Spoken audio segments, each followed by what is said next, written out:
What's up? What's up, everyone? Welcome to the live stream. Welcome to the live stream. Hope everyone's doing well.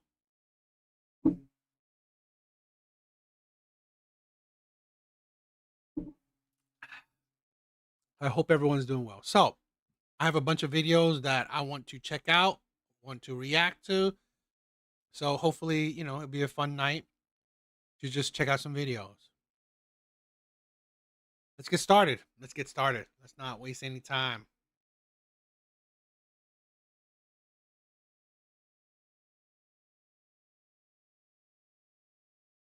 All right, I did a video. Yo, Eddie, what's up, my brother? What's up? I did a video reaction on this woman a little while ago, thanks to Evil Eddie. Right? He introduced me to her. So, and then I just saw her did this reaction video or review video, I guess, of Marvel Zombies. I haven't watched Marvel Zombies, but to be honest, I'm not interested. There's really no Marvel content that I'm all that enthusiastic to watch, because Marvel has really, they have hurt me. Right? They have really deterred me from even liking their stuff. So, it is what it is. But let's check it out. Let's check this one out.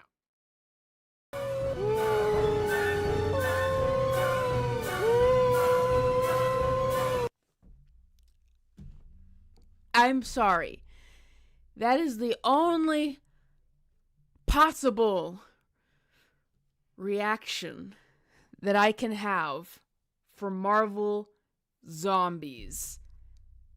I don't know if anyone's gonna find this video. I don't know if anyone cares, but I do not want the fact that I watched that to be in vain. 2 hours. Guys, I watched all 6 hours of Ironheart, and it was easy to say, yeah, that's the worst Marvel show. Would you believe that after watching, or during watching Marvel Zombies, I went, no, this is... Yeah, I heard that. She called her female Frodo, which is interesting, which I can see that. the worst Marvel show. And I'm not even going to claim that it is recency bias. No, this has to be the worst thing that Marvel has ever made. And they keep topping themselves. Notice, every time I say this is the worst Marvel show, they come out with something else that then becomes the worst Marvel show. But you might notice a lot of people aren't even watching this. Even the critics, barely any critics reviewed this. The ones that did weren't as favorable, because usually critics will just give Marvel 5 stars for everything. But this show, they did not. I was seeing people say, and this was from people who usually love everything from Marvel or are just very easy to please. I was hearing those people say that they could not finish this show, that they couldn't even get past the first episode. And I agree. And you will only understand if you behold it. But most people will not, and I understand that. And so I wanted to do what I saw no one else do, and actually watch all 4 episodes of Marvel Zombies. And you'll notice there's only 4 episodes. And I guarantee there were supposed to be more before they cut off the production, because that's so abnormal to do just 4 episodes of a cartoon, a half hour each. So it was basically like a 2-hour movie, and it was just the worst garbage. This isn't even funny. Like, it left me feeling dead and demoralized and depressed after. I stopped watching particularly any of the Marvel TV shows. They're garbage. They're absolute garbage. They're uh, terrible. I mean, there's no action. I mean, I'm an action guy. You guys know it, right? I'm sexist when it comes to my entertainment. I love action. There's no action. There's not anything. The special effects is subpar. Ain't any really good characters, right? Besides for the main character, no, they don't add any more characters that make the shows anything special to watch. So really, all the Marvel shows suck. Maybe I kind of like WandaVision, right? It was the first, so it was interesting. It led into, Doctor Strange. It was okay. I kind of liked, Loki, but the first one. But again, it got weak. So Daredevil was decent. Daredevil was decent, but I don't know. Daredevil. I mean, Netflix Daredevil was decent. I don't. I'm not crazy about Marvel's Daredevil. Words, it was painful to watch, to the point where at one point in the show I just couldn't take it any longer, and I grabbed my phone just to look at anything else, and that was the only. Yes, not the new one. And this is sad. This is sad. Okay, I wanted Marvel for so long to get all these properties back under their belt, right? Under Kevin Feige. To only feel like Kevin Feige is a shitty person. He is now doing woke politics. The man is an idiot. I'm sorry. It's like he's after Endgame. He's proved I thought before Endgame, right? I thought the man could do no wrong. I thought Kevin Feige could do no wrong. I stand corrected. The man is an idiot. I don't know what they did. I don't know what they did to him. Did they give him like a couple $100 million to like fucking make him like a woke fucking idiot? Because seriously, the man makes terrible products after terrible product. This is why I didn't watch Fantastic Four, which I was upset because honestly, I thought being back in his hands, shit would be good. Now I'm scared about the X-Men. I am scared about the X-Men. So like, I don't know. I think he's gonna fuck it up too.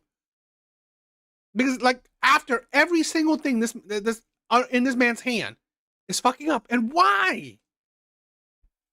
Only escape I had. Like I thought Marvel Zombies, my expectations were low, but holy crap. Okay, what makes Marvel Zombies the most insufferable show for Marvel, and what makes it such a landmark to talk about? Well, Marvel finally got its dream. Its dream all this time that they were hoping that the future of their universe would be that the Avengers are gone. They are put away. Maybe some of the characters of the past, if the actors are still available, make cameos here and there.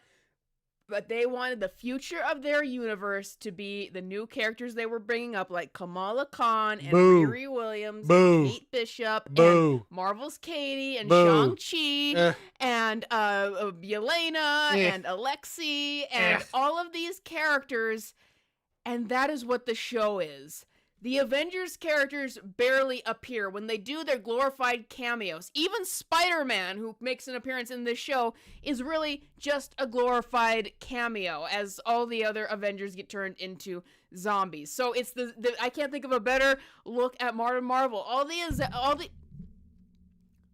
Avengers are zombies in this show, and we are stuck with the new characters that they came up. And we get to see Disney Marvel's vision for what they thought the future would be with these characters. And our opening characters is a girl gang girl. I think that's stupid, right? We had the main four pass. Okay. We had them passed. Why didn't they focus on the main characters and slowly, over more time, introduce the subsequent ones?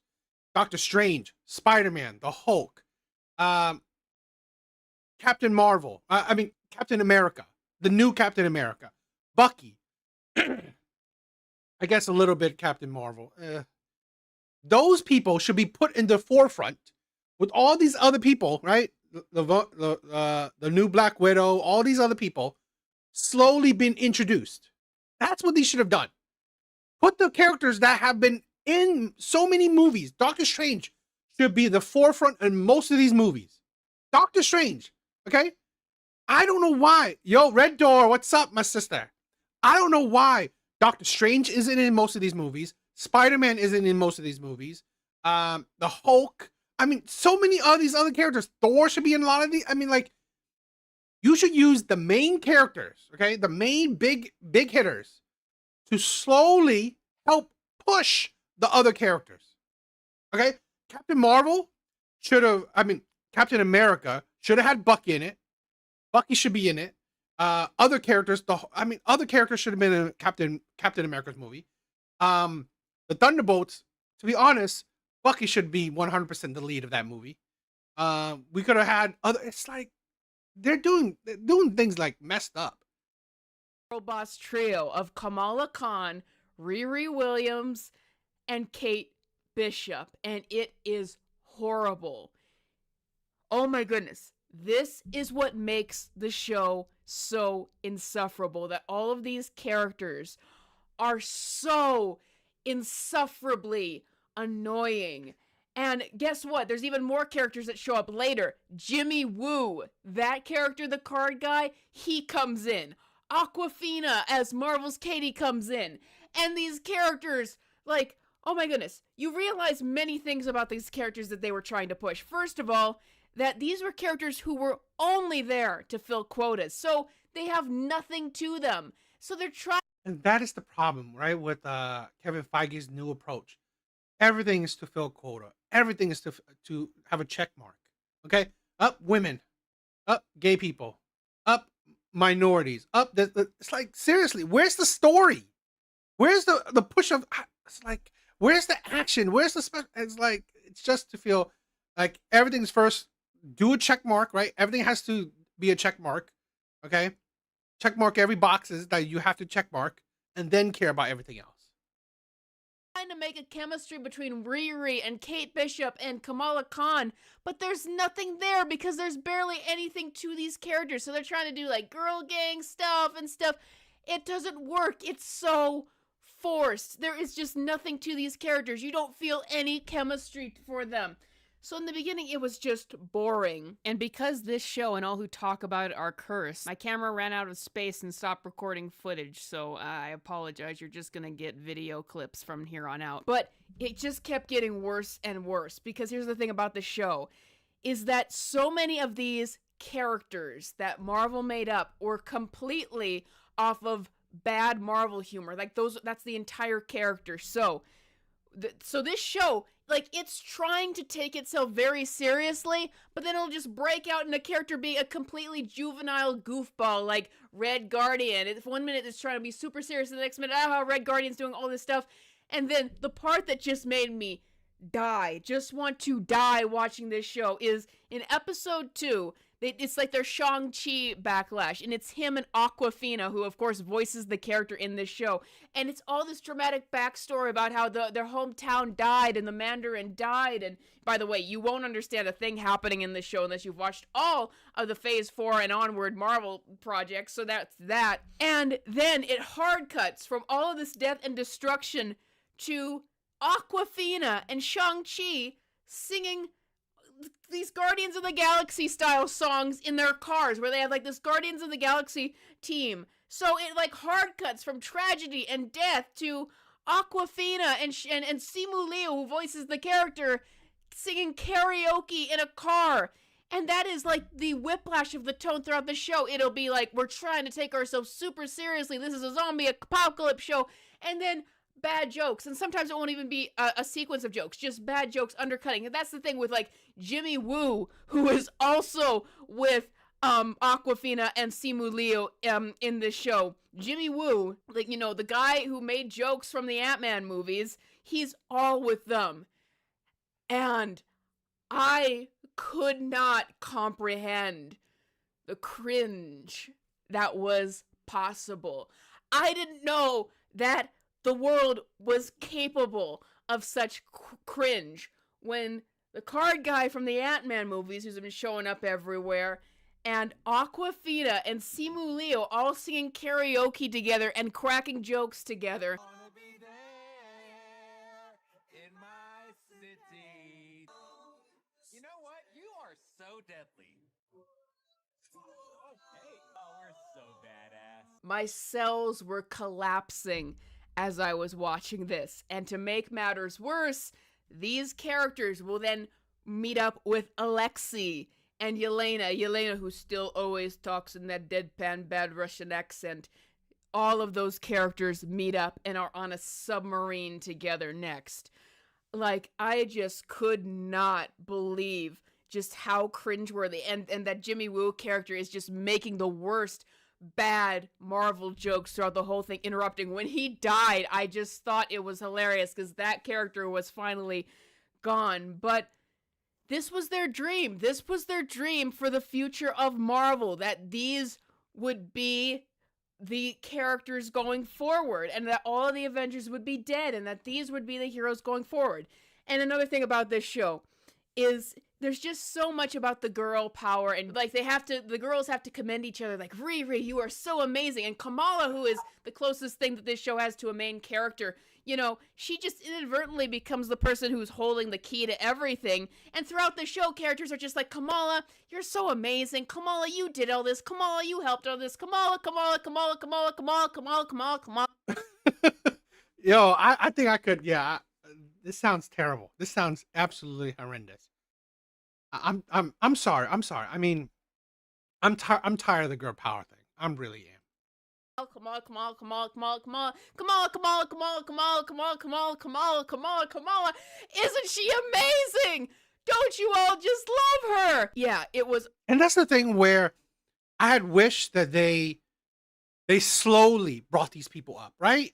Like I said, you should have used after Cap, Iron Man, maybe a bit of Thor, I guess. Not really Thor, right? Because he's still in it. But Cap, Iron Man, and Black Widow was gone.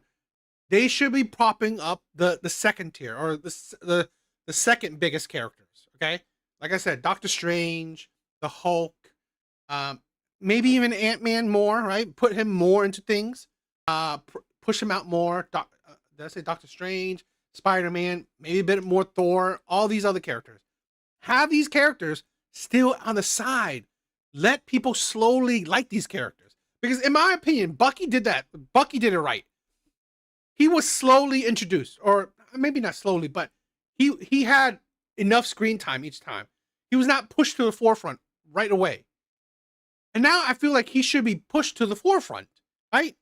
He should be a big star in the whole new phase. He should be one of the faces. And like these, I guess Kamala and all these other women and stuff, fine. If you want them in it, fine. But like, there should be the second tier. They should now be second tier. They should be having cameos, having, you know, little moments. They shouldn't be at the forefront of any of this. A Kamala Khan worship fest where randomly Sham, what's up, my brother? What's up? Thank you for stopping by. in the show they try to make it out where Such like a she has terrible a character. connection. That's why I did not want to watch the whole what is it, her Marvel show. I knew I wouldn't like it. With Red Guardian, it's like, okay. And then later on, when Red Guardian dies, Shang-Chi comes up to her and is like giving her advice and calling her pal and like commending her. And it's like, where did these relationships form in this show? They're all just best friends and adore Kamala.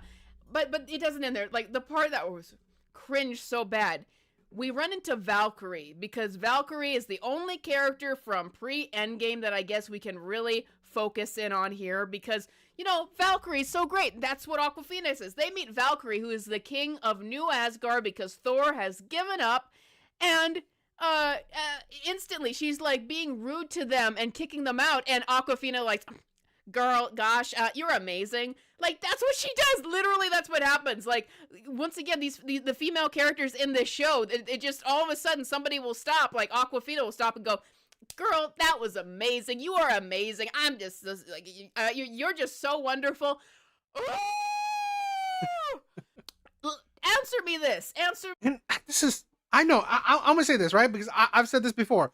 When it comes to my entertainment, I'm sexist. I'm sorry. Because this is tiring. This is tiring. I honestly, it is. It's like you are pushing. I mean, and it's okay, but it's like you're pushing it too hard. Literally, you're pushing it down people's throats. Me this. What is so great about Valkyrie? What is so great about Valkyrie? And that's the thing where I think Bucky should have been at the forefront. He should be the lead in a lot of these movies. I'm sorry. Bucky should be the one to be the lead. At least let's do it. Let's do it two people, right? Bucky and Falcon. They should be the lead in a lot of this. Two people should be taking the place of Captain America, and then Doctor Strange should be taking the place of Iron Man. It's like that should have been the way it was.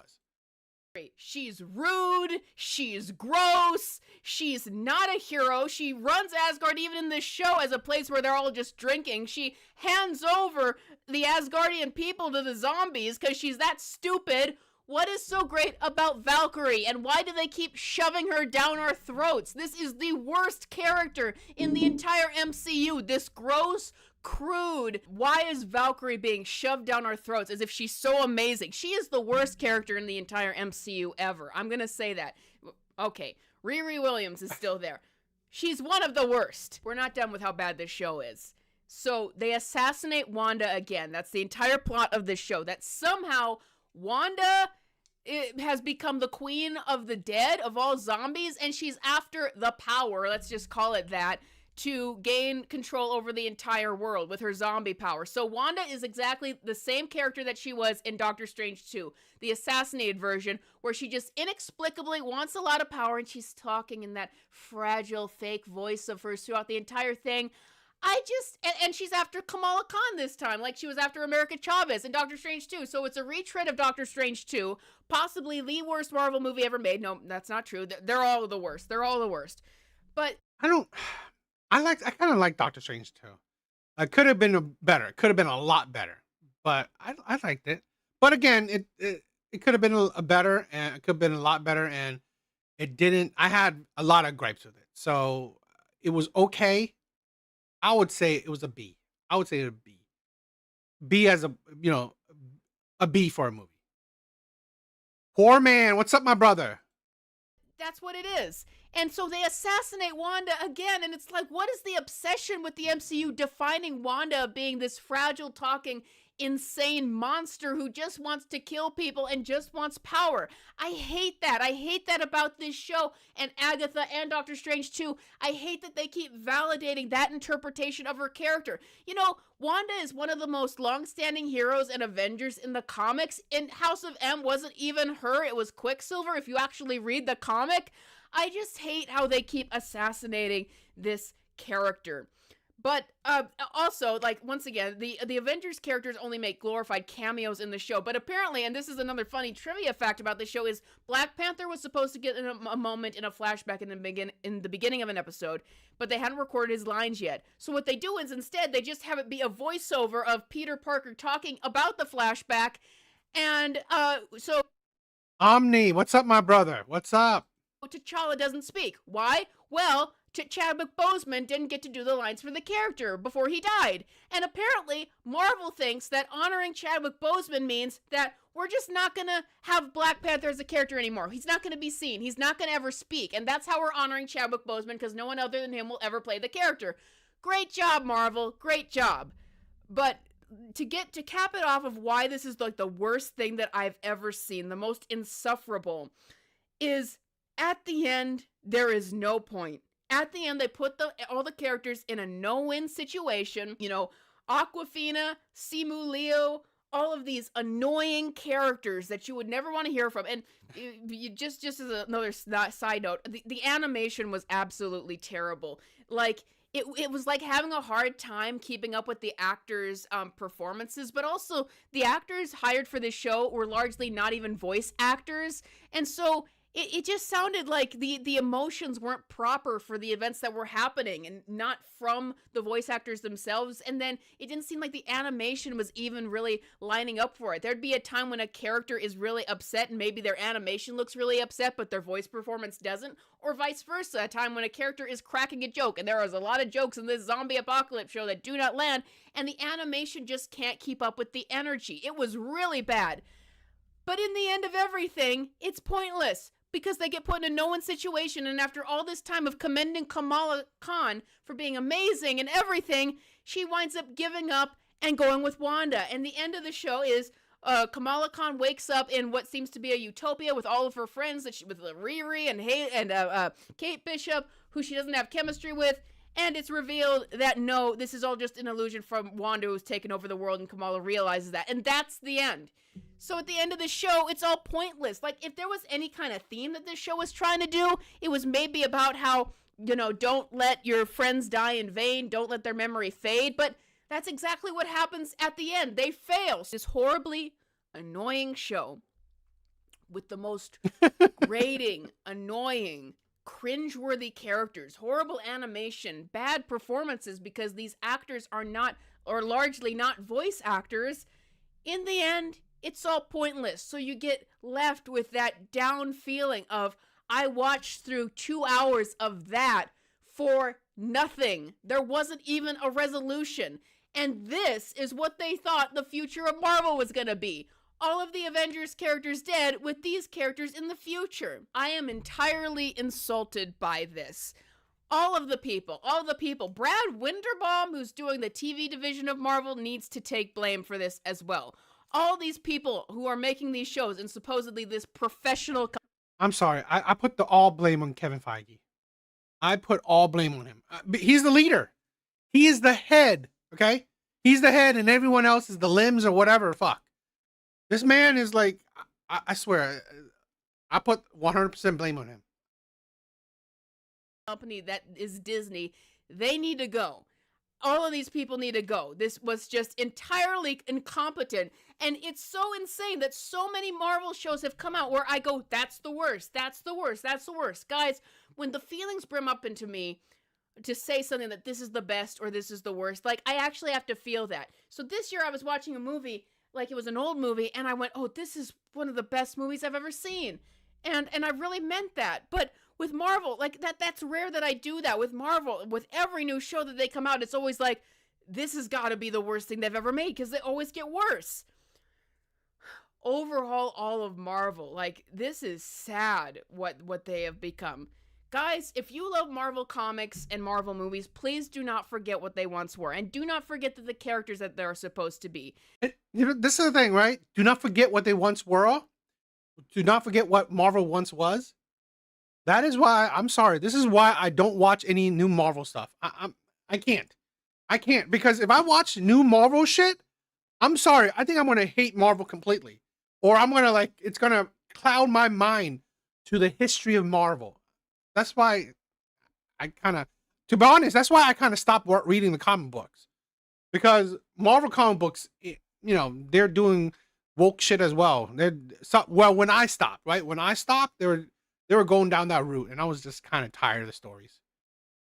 Do not ever forget that, because I am still holding out the hope where we will one day have ourselves in charge of Marvel comics and Marvel movies. Exactly. I mean, this is the thing where they always say, right?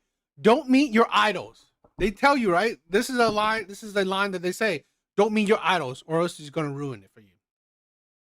To me, I have to stop watching these movies. I have to stop watching all the Marvel created content right now, because I honestly believe if I watch them, I'm going to hate Marvel really hard.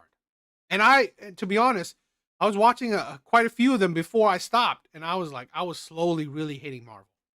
And we no longer get these hacks working on this stuff who have no idea what they're working on and no idea the characters that should be used. So yeah, I watched Marvel Zombies all 2 hours. It was aptly titled, and it was possibly the worst thing that they've ever made, dethroning the last worst thing that they've ever made. I never thought that those characters together could be that annoying and terrible. That was the future that they wanted for us. Anyway, that's all I got for you guys today. Thank you for watching this video. I mean, for me, my advice to people is just, to be honest, I would say stop watching Marvel stuff. Stop watching Marvel things, because one, it will wake them up to the audience is definitely not liking it, so no money's going your way. Two, to be honest, like I said, it might ruin your feelings of Marvel, right? The past, Marvel's past, it might ruin it. So for me, I'm not. Yeah, they neutered the heck out of the powerhouses. Yes, they have, and they've gone crazy. They have gone crazy.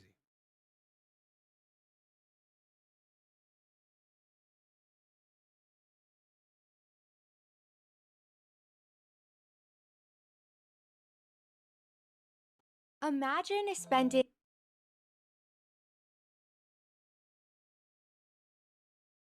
Let's check this one out.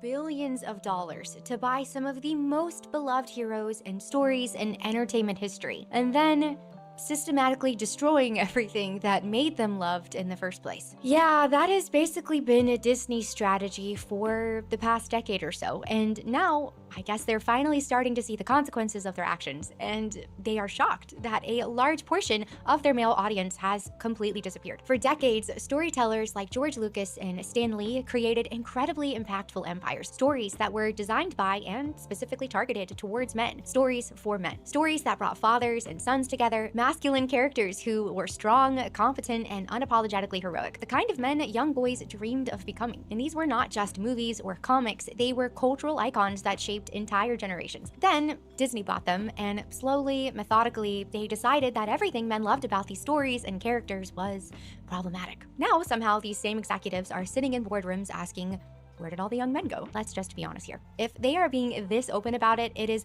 probably safe to assume they are not just seeing a lack of interest from the Gen Zs. It's clearly men of all ages, but please do correct me if I'm wrong in the comments. Before we dive into everything. Yeah, this is the problem. Men are seeing it. You know, with this whole woke shit. I mean, this is why a lot of men left the church. A lot of men are going right wing. A lot of men are tired of the how honestly the world that women created. Right? I'm sorry, after feminism, this is the world that women have created. Men are tired of it. Men are tired. So men are walking away. Men are tired of how the world women have helped shape. It is tiring. Today, I just want to be super clear. Of course, women can and do love these stories and characters too. I'm one of them. But today we are talking about why men in particular have walked away from franchises their fathers and grandfathers loved, and why they're not going to come back, not as long as the people in charge fundamentally despise what they represent. Starting with the Variety article, yes, you heard that right, Variety article, that has kicked all of this off.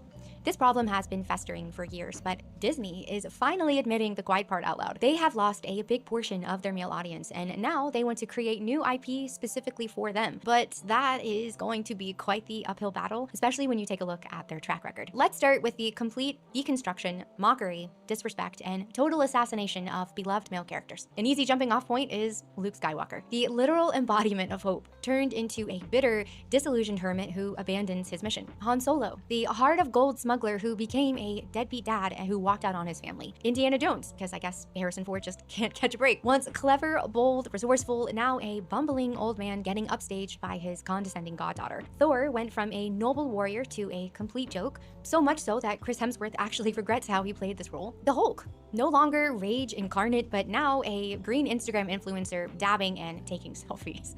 I laugh, but it's actually really sad because over and over we have seen the heroic male archetypes be dismantled and humiliated, with their strength reframed as some type of flaw or their competence as ignorance. But that is only half the story here. Disney didn't stop at just ruining these iconic heroes. They then proceeded to replace them with female leads, brought to life with terrible writing, and supplemented with all the girl boss messaging. Now our Marvel and Star Wars leads consist of Captain Marvel, who lectures and looks down at everyone, She-Hulk, who sneers.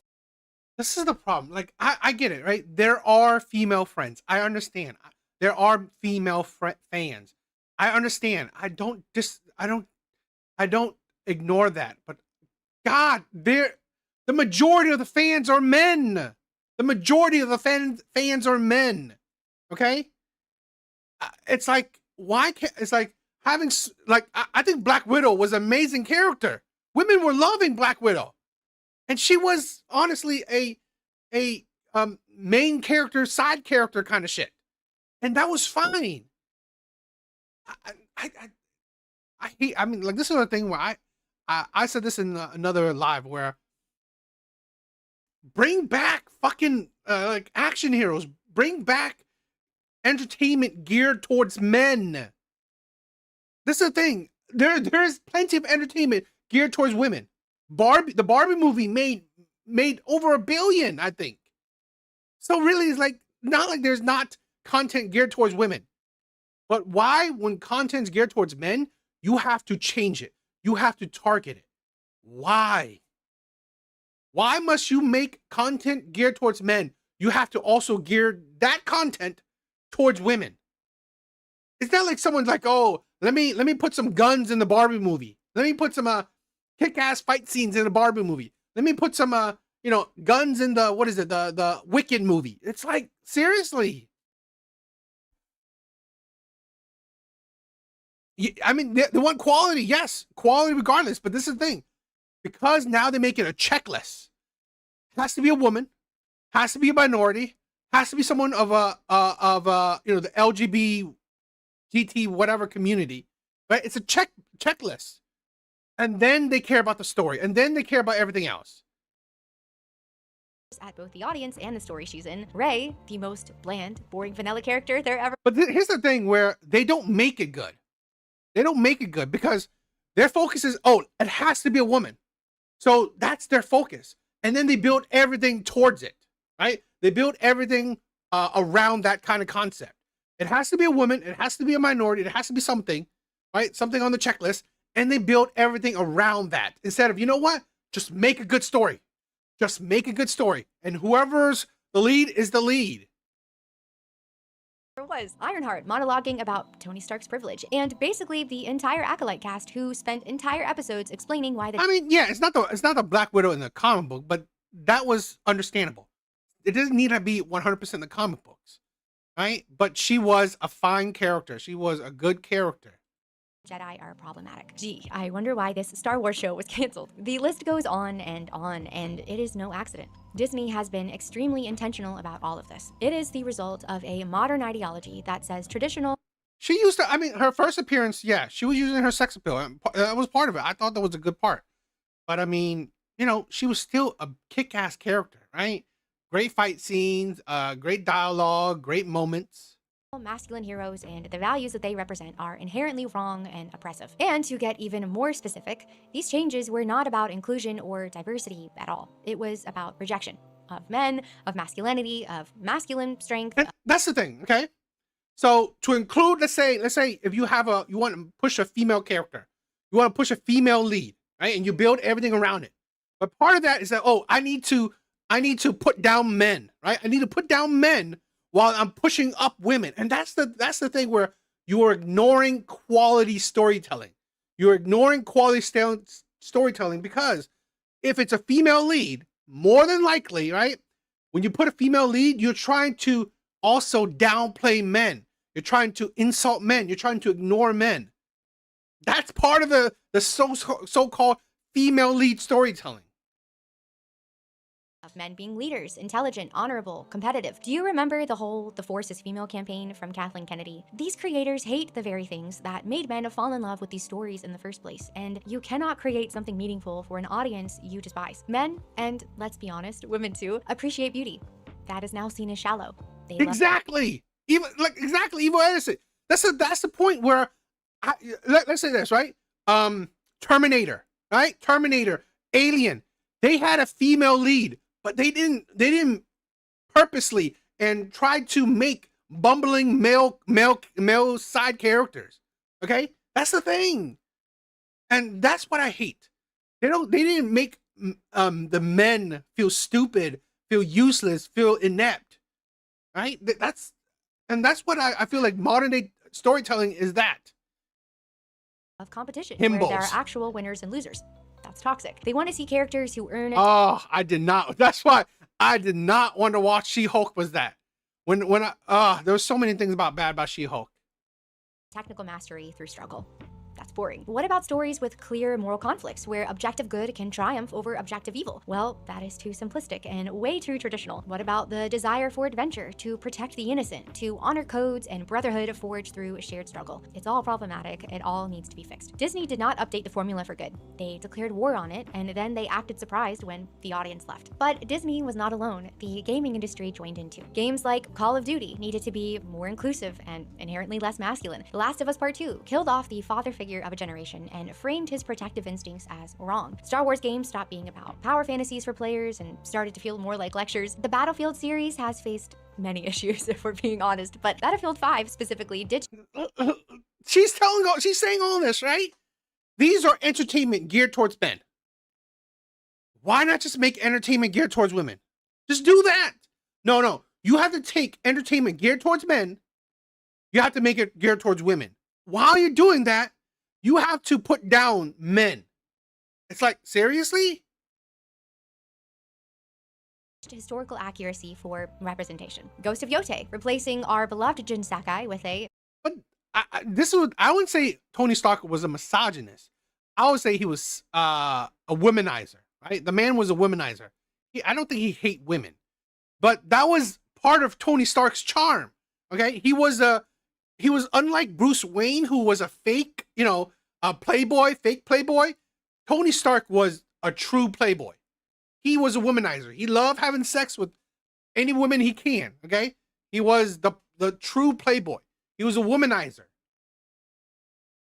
You guessed it, female lead. We see the same pattern everywhere, and the results speak for themselves. Star Wars Outlaws greatly underperformed. EA's Battlefield sales took a dive. The Marvels had the worst MCU opening ever. Indiana Jones was a financial flop. Star Wars films have been in a theatrical drought for years. Numerous gaming studios are being shut down, experiencing mass layoffs, or hemorrhaging millions. International markets are rejecting updated content. They told us that it was about inclusion, about making content that everybody could enjoy, but... He was an alcoholic as well. He wasn't alcoholic. He was an alcoholic playboy, right? He has addictions, money, women, and I don't know, I guess drinking. Yes, people, that's what I'm saying. We have to be correct, okay? Misogynist, he didn't hate women. He loved women. He loved women a lot. But again, he didn't hate women.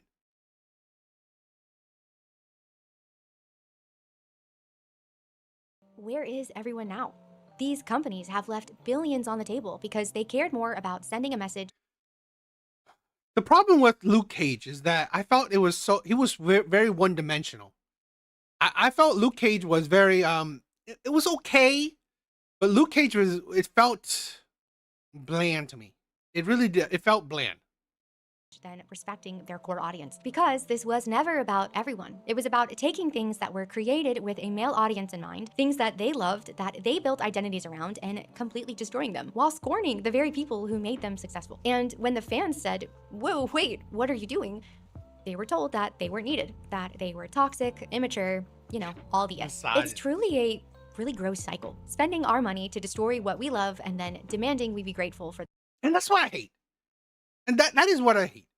I'm tired of so many people thinking that if men want, let's say, action movies, men want male leads, men want their movies, their entertainment to be their entertainment. It's not misogynistic.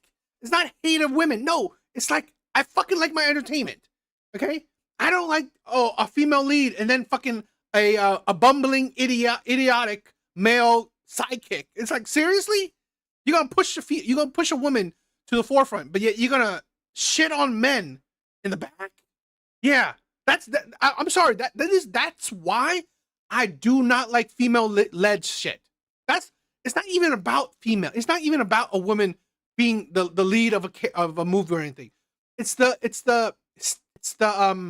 how they go about it. They constantly go about it like that. Where, okay, let me push a woman as the lead, and then shit on men throughout the movie. It's like the privilege of participating. And this goes back to what I was saying before about how you do not see this going both ways. I mean, can you imagine if men did this to things that women love? If they took romance novels and said, you know what Pride and Prejudice really needs? I got it, Omni-Man. More explosions and less emotional vulnerability. If they decided that The Sims needed more combat mechanics. If they looked at Barbie and said, yeah, this sisterhood and friendship stuff is way too exclusive. Time for some military training. That would be ridiculous, right? And the outrage would be immediate and justified. But somehow it is fine to do stuff like this to franchises and characters that men have built connections around for decades. And like I said at the start, franchises that lots of women already enjoyed. What makes this so sad is this is not just about grown men feeling angry or disappointed. This is about young boys growing up without heroes they can relate to, about fathers who can't share their childhood favorites with their sons, about an entire generation learning that there is something wrong with wanting to be strong men who are protective and heroic. That is not progress. That's a tragedy. But while all of this has been a bit doom and gloom, here is what gives me hope. While Disney and the other major studios were busy alienating their male audience, other creators remembered something important. There is nothing wrong with making things that men love. Top Gun Maverick made no apologies, just a competent, skilled, emotionally grounded man doing what he's great at. 1.5 billion at the box office. John Wick, a man with a code, loyalty. I love John Wick. I mean, seriously, John Wick is, I think, one of the best movies, the best franchises in the recent, last decade or so. John Wick was nostalgic for me. It brought back old school action movies. Loss. I just feel so bad that because he's so old, he said that he's too much in pain. His knees are hurting, his body's hurting. So I get it, right? I feel bad for the man. But man, John Wick is amazing. Just pure masculine storytelling that treats its protagonist and its audience with respect. I swear to God, I really do want to get, I do want to get a John Wick gun or some things like because like I've been mulling it over if I should buy a gun or not. But man, getting a John Wick gun that's similar, I would love that. Warhammer 40,000 makes no apology for being masculine, gritty, gory, and bold, and it fully leans into all of it. And I can safely say this is not a game for me. And you know what? That is a good thing. Helldivers 2 has seen insane success, and it's a game that celebrates brotherhood, sacrifice, and purpose. Now, I have talked about my love of Eastern developers at length at this point, but again, titles like Black Myth Wukong, Stellar Blade, and so many others are fearless about appealing to their audience and also thriving because of it. These creators get something Disney forgot. There is beauty and financial success in making something specifically for your male audience by targeting them directly. I mean, that is just common business sense, right? I mean, it doesn't mean women can't also enjoy it, but men deserve to have entertainment that speaks to the things they like, their nature, their struggles, and their aspirations. If you're trying to win back men, the success formula is not complicated. Respect your core audience. Don't apologize for masculine themes. Create male characters who are leaders and competent and heroic. Have all the beautiful women, and trust that compelling characters and good stories will find broader audiences naturally, as they always have. When you create something with love instead of contempt, audiences feel it. When you celebrate masculinity instead of deconstructing it, men respond. It is not complicated. It just... That's the thing where I hate modern day society. We, instead of, I get it. We don't celebrate masculinity. Fine. But at the same token, not celebrating it shouldn't mean that you should be downplaying it or like shitting on it. In today's age, we are shitting on masculinity. We are shitting on being a man. We are shitting on being a man. Okay? Being a man is insulting. Being a man is like the worst thing ever in society right now. In society right now, being a man is the worst thing ever. That is absolutely disgusting in my opinion. Okay? And I see this through entertainment. You see it with politics. You see it with social media. You see it with everything. Okay? It is completely okay to shit on men in every kind of area. And everything in life, it is okay to shit on men. It is okay to insult men. It's okay to belittle men. It's okay to put down men in everything. It is tiring. Shit is tiring. It really is. requires basic respect. At the end of the day, this is not just about entertainment. This is about the kind of culture we're building for ourselves and future generations. For over a decade, we have been told that masculine interests are somehow selfish or by default exclusionary. And by taking these iconic franchises and doing everything to them that we've talked about today, that is a big reason why men of all ages are walking away. We need more creators who celebrate their male audience, who see masculine virtues as something to highlight, not cure. And we need to understand that for everyone usually means for no one. So Disney asked where the men went. Here's your answer. They went where they felt respected. They went where their preferences weren't treated as problems to solve. They went where having heroic male leads was not something that needed a constant apology. And I think the damage really has been done at this point, but if Disney really wants to try and fix this issue, they're gonna have to eat a big ol' slice of humble pie, because it requires admitting that what they have been doing is wrong. And they're going to have to repeatedly create new content that's actually, good. The roadmap does exist. Other studios and developers are proving that it works. You just have to be willing to respect the men who made your franchises valuable in the first place and start building things for them.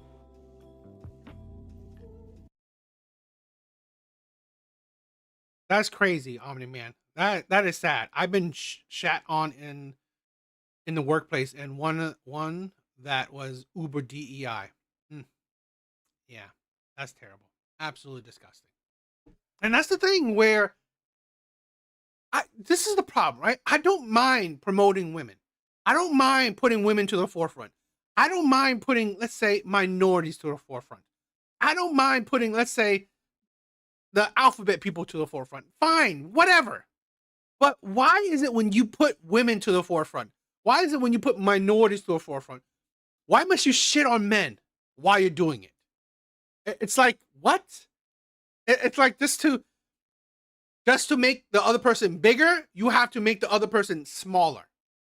Instead of, you know what? Keep the other person where they are, and you can push the other person bigger. It's like, why not just do it like that? But, what do you guys think?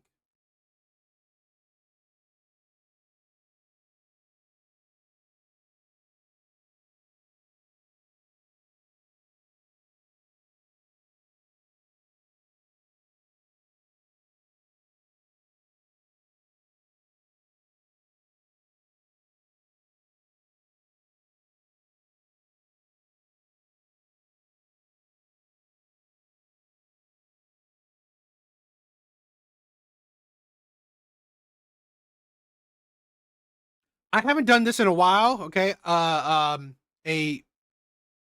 haven't done this in a while, right? A police cam video. So I wanted to check this out.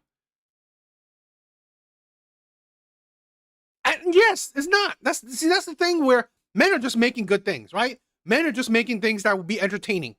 Men are just making things that will be entertaining. Men don't need to or care to like shit on women while they're making entertainment for men. No, because that's not needed, right? Men are simple, right? Some action scenes, some sex scenes, some good one-liners, and boom, you got a good movie for a man, right? Some great special effects, you have a good movie for a man. But for a movie for a woman, it's like you got to push women to the forefront and then shit on men in the background. It's like, what the fuck is that? Whiskey. I'm glad I have a low libido. You are crazy, my friend. You are crazy. Cool, yeah, cool cars, guns, gadgets, I'm in. Exactly. Some special effects, some like kick-ass fight scenes, I am in. All right, let's check this police cam video. I like to watch these things from time to time. Yappers had the audacity to bring their mugger bum stank into the store and shoplift for the third time. Ma'am, come with me. Come with me. Where's the other one you're with? Who? The other woman you're with. Nobody's with me. You're by yourself? Yeah. Okay, come on. Come stand out here. There's one more inside. All right, stay here. What'd you take? Did you put anything in your bag? No, what is they talking about? That lady was watching I'm asking her. you. I didn't put nothing in my bag. I've been sitting here waiting for roadside assistance because I locked my key so in if my I look car. in your bag, You're not there's looking nothing in in my there. bag. Nobody touching my bag. Nobody's accusing me of nothing. That lady, you can ask her right there. She been walking around seeing. I didn't touch nothing, bro. Nobody's touching. Okay, Nobody well listen. touching my bag. Listen. Can't nobody accuse me of touching Stop nothing. yelling. No, There's I'm not only stop one yelling. side of the story, okay, right? well, go. So all you have to do is say. All you have to do is say no. Nobody's checking my bag. Simple. Okay, That's so it, can I have all. ID? I'm aggravated. No, you're Then not let me getting look at my your ID. ID. I'm not answering no questions. So you're not gonna. No, you're not touching my ID. Okay. Relax, man. No, I'm aggravated. I'm waiting for to get the key out of my car. I'm just walking around to waste time until roadside assistance to come and get my key out of my car. Where's your car? I'm not answering no questions. Why the do you keep asking? No, I'm not answering nothing. We could probably help you with the key thing. We have like our own like people that can come out and coming in here walking around like what the I'm wasting time. That lady seen me right here. I'm literally walking around. Like I said, I'm not. Okay, well, I only got already one told side. you. That's why I came out. I already told you. I'm not answering no questions. This is why I wanted you to come outside and have a conversation with me. No questions. All right, then don't. Is this your friend or? All right. We're just trying to calm her down. She's pretty upset. So. Okay. Yeah. So, are you guys related or just friends or? Do you know each other? Bro, I told you I came here by myself. Why I'm you not keep talking asking to me you. questions? Stop I'm not asking talking me to you. questions. Do you know her? Well, you just told me you did inside, so you're lying. Do you have your ID on you? No. You don't have ID on you? Okay. Stop showing no ID. What Well, it's gonna be an issue if that's the case. I ain't showing. So you can come back to headquarters and I'll fingerprint you and find out who you are. Okay. You can bring All right, so, all you want, all right, so we're, we're investigating. They're alleging that there's a possible shoplifting. So we have the right to detain you guys. You guys are detained right now, so you're not free to leave. You are absolutely detained, and we need to figure out what's going on. And if we need to ID you guys, we're going to ID you. And if you refuse to provide your information, hey, can you stay over here for me? Bro, I'm not staying nowhere, bro. You are. What you talking about, You bro? are. You are. You can get mad. I'm gonna be respectful to you. You can get mad all you want. But listen, if you keep walking away, I'm gonna put you in cuffs in the car. Matter of fact, bro, I'm about to call my Uncle Drury statement. Go ahead. He about to come here. I don't know Go what the ahead. fuck you talking about. You got me up, bro. Go ahead. It's like this is the thing where this is the problem we're having. Okay, with the criminal mindset, the criminality, the attitude.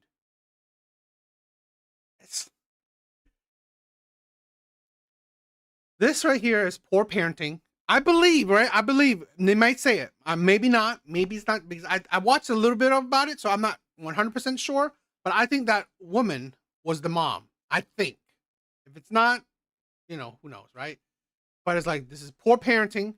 This is poor upbringing. Absolutely disgusting. Gotta give it to the burglar queens. Filling up their sacks with $3,000 worth of loot and acting like they run the country is no joke. So did you get a story from inside? Or? Yeah, they have a bunch of stuff in their bag. Okay. So we're gonna take 1 second. I'm gonna need your information. This is your last chance to provide it. If you don't, you will be placed on arrest for obstruction. So it's your choice. So you're upset. I understand that. I don't care. So I need your information. If you have ID, give it to me. I don't have ID or not getting my ID. For All the right, fifth so time. then- My answer's still the same so to then- all three of y'all. So then I What need. the fuck is wrong with you? Then I need your name and date of birth, and if you don't provide it, then you're gonna be placed under arrest. So please provide it. Are you gonna provide your information or no? Miss? I take that as a no. Okay, well, you're under arrest now for obstruction. Wait till my mom come, bro. I'm not doing all that. No, that's not how this works. You Don't touch me, you bro. don't- Do not touch me. Do not touch me, bro. Do All not right, touch me. listen. Do not Last touch me. I'm telling you now. Last Touch chance. me, you gonna be mad, bro. Last chance. You touch me, you gonna be mad, bro. It don't matter. It's a You gonna minor touch anyway, me. so you Don't can't do touch that. me. So, You know why How the do we fuck know you that? talking to me? How do we know that? You know why the I don't have to. And she doesn't even know. She says she doesn't know her. How does she know he's the minor? It's like, you are the fucking adult, and you're lying, and you're a thief. This is the stupidity. She's a minor. Are you not the fucking adult then? This is how you are. This is the problem, right? I'm sorry. In the minority community, in the black community, there's no role models. Where's your role models? Because you know what? Your adults are just terrible people. Until she provides it, it don't matter. You Convince can't her- touch no minor. So Convince her to- recording. simply provide us with your name and date of Don't birth. try to switch it up now because I got you recorded. I just said you We're can't not touch no switching minor. anything up. Because you was definitely coming over here aggressive as hell with them cuffs out, and so I said you can't touch a minor. So Well, don't that's not try how to it back it up because I'm putting on, because I got you recorded. Don't try to change the subject. Look, I got a body cam on right now too. Yeah. The whole thing's That don't recorded. mean nothing. Y'all can either wipe that out a whole bunch of dirty cops. I don't believe that. I Alright, don't you're- body cam shit. Well, she's It's a lot of gonna dirty give us her cops. name, or There's she's a lot of dirty you I don't give us trust your no name or cop. no? All right, so you're Just under tell arrest me right your now. So name. put Bro, your do not touch me. I'm Just not- give a name Bro, and do not date of touch birth. me. Do You not cannot put your Bro, hands do on not your touch me, bro. You I'm cannot dead touch serious, your bro. minor. Get off of me. You I'm can't not- touch bro, your I'm minor. telling You can't touch Bro, your do minor. not touch me, bro. Touch your minor. You Bro, can't what touch the your minor. Bro, do not touch me, bro. Do not touch me, bro. No, I'm not. You cannot touch a minor. You can't touch a minor. Bro, do not touch me, bro. Do not touch me. You corny as hell, bro. I'm still recording. Step back. I don't care. I got a lawyer. You Okay, can't good. touch no minor. Step back. You can't touch no minor. Step back. Why isn't she You being can't arrested touch as a well? minor. How you getting mad because they touching a minor? You can't do that. You know you can't. Yo, y'all funny as hell, bro. You can't do that. That's the law. Let go of your No, bag. I'm not. You ain't about to Let go of your bag. No, ask me nicely. Let go of Why your you bag. being so aggressive? Let go of your bag. Ask me Let nicely. go of your bag. Ask me nicely. Not Let give go it of to your you. bag. No, you're not about to be aggressive with Let me. go I'm of your bag. Stop Cuffs pulling. already on me. Yo, if you don't let me go, I promise you, I'll spit Go on ahead. you. Go ahead. Bro, let me go, bro. Stop pulling and I'll let go of you. Let me go. I've been standing here. And then I'm sorry, right? And then you wonder, yo, Artie, what's up, my brother? What's up, my brother? And then you wonder why. I'm sorry, I don't condone it. I don't condone it. But could you be surprised that people are screaming in your face? People will spit on your face. People will disrespect you. And you think that people won't get emotional and become violent? I don't condone it, but could you be surprised? Right? Could you be surprised? Talk, I don't know what the wrong with y'all cops. Talk work. Why is it that every time these goo girls get caught stealing, one of them pops up pregnant? All right, you gonna be in trouble. I just told you I'm pregnant. You gonna meet against the Never said she was. She never said she was pregnant. car. That's the biggest lawsuit. Let go. You don't throw a pregnant woman on the car. You can say, can I please have your Please let bag? go of the bag. That's all you gotta Please say. let go of the bag. But don't throw me on no car. I I'm didn't throw pregnant. you against any Yes, car. you did. Yes, you did.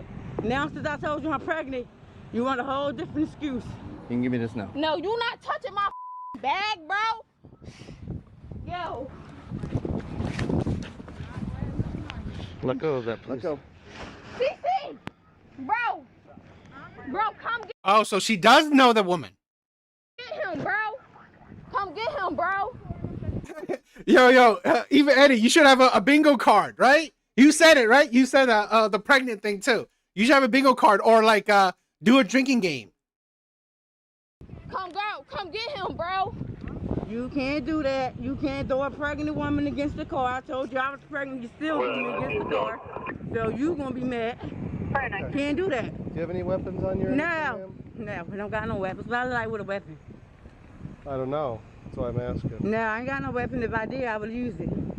Okay. Put your You hands throwing me against the behind car. your back. Tell You're not throwing going to me- make comments like that. You're Tell not you going to throwing make me comments against the like car. that. Put your hands behind your back. I don't Okay, we're going to care. go against my car now.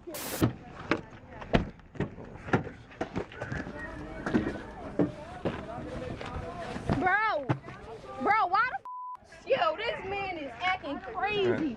Bro, You gotta let go of bro, this purse. let go of my bag, bro. This is my anything that's in my bag, it will get the out, bro. Let go of it, please. Come on. Come on. Bro, let go of my bag, bro. You're done. Let go. I'm not done shit. You talking about? Let go of the bag. Bro, get the off, bro. Damn, what you doing all this because I'm black? Taser first, ask questions in the infirmary. Exactly. Stop moving your arms. You won't be jiffy. If I have a miscarriage, I'm taking your scalp. Well, then relax. I'm taking it. Yo, you cannot touch my bro. Let go of the bag. Yo, you was a bro, you a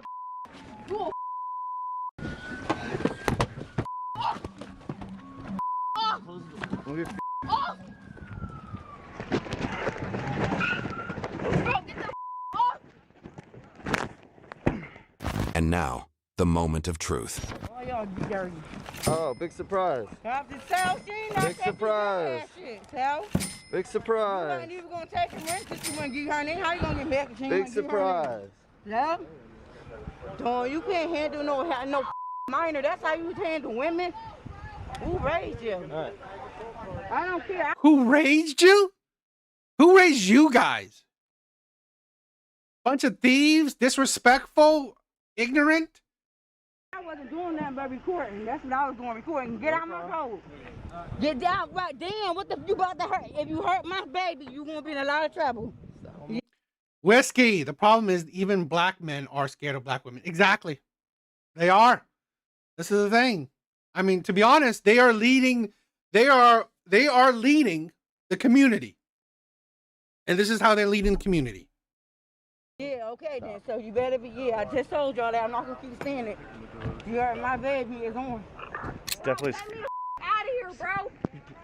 You're end up hurting yourself. Just Bro, let me out the lot and see if there's like a car sitting around or something. Let her keep kicking. Let her keep kicking. Yeah, just stand right there and film her. Bro, let me out, bro. Hey, she's out of her cup.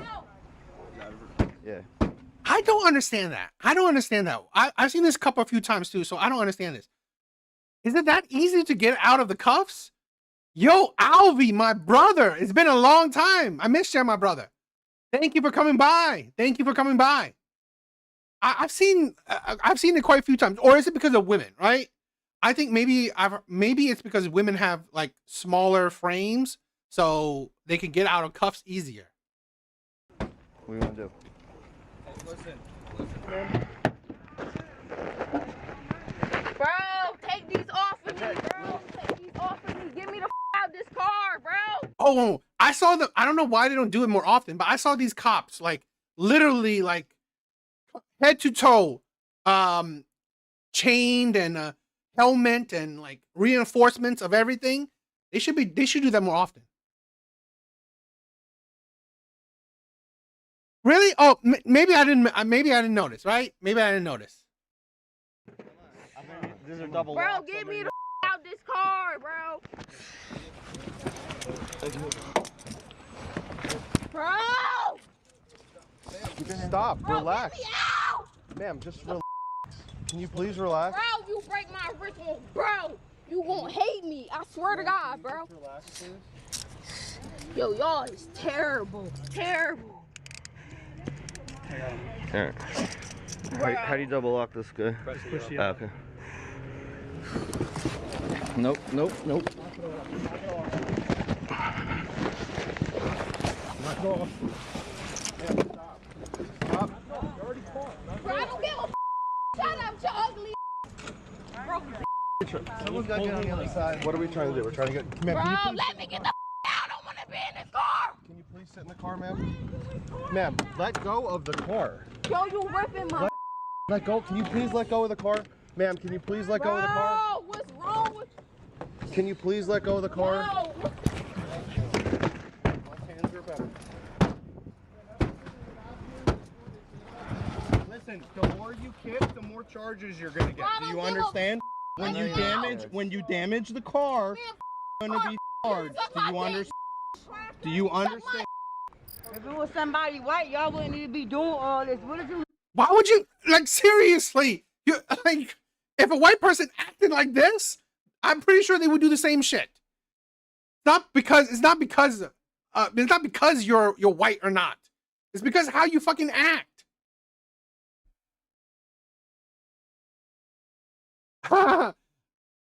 Looking at trailer trash. Ain't nothing inside my coat. Get out my coat. Why you all in my... Ain't nothing in my coat but a mask. Get out my coat. Ask me, can you go inside my coat? I'm a girl and y'all men. Y'all ain't even supposed to be... Y'all ain't supposed to be frisking me. We're a woman. Oh, okay. I know my rights. Yeah. We're a woman. That's a wrong right. Yeah, we're a woman, cop that. Because you ain't supposed to touch me. No, I can refuse it because I'm a woman. You ain't supposed to touch me. You a guy. Ain't nothing in here but a... You better not touch my stomach. Let's get her in a car. Nick, get her. Where's your car at? Over the 3 incidents, the females had stolen more than $4,500 worth of luxury perfumes. I really wanted to know her age. Maybe she is a minor. Amira was charged with 2 counts of shoplifting, obstructing the administration of law, resisting arrest, aggravated assault on a law enforcement officer, disorderly conduct, and criminal mischief. Sierra was charged with 2 counts of shoplifting. They just don't show the age, which is, I don't understand why. Obstructing the administration of law, resisting arrest, and... I think so, right? I think, correct me if I'm wrong, but I think if it's over 1,000, I think if it's over 1,000, it's a bigger crime. hindering. YouTube thinks you'll love the video on... What do you guys think? Some crazy stuff.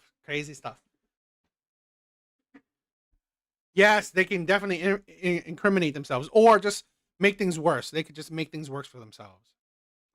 They do that plenty. They do that a lot. What do you guys think?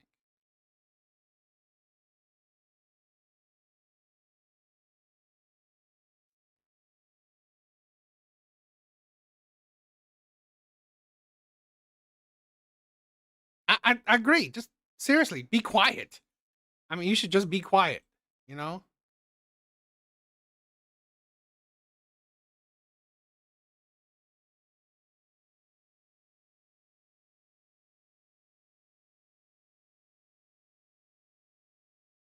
I thought this video looks fun, right? This video looks crazy. Watching some crazy people is always interesting. Again, I'm not a religious person, but this is like this guy's a very religious person. He's a Christian, so that's what he's talking about. And you can see his sign. You know, change my mind. Abortion is murder. Only male and female. Feminism is cancer. So interesting. Let's listen to this. Like I give you the YouTube channel. Like I get anybody. It's not. Yeah, we'll be very friendly. Go for it. And I just want to give you this sign too, right? Oh, Like, so I'm a okay, Christian. okay. You must be born again. I am also a Christian, so Okay, that's why let's I go. like getting into this. Can I see the other side again? Yeah, go for it. Whatever one you want.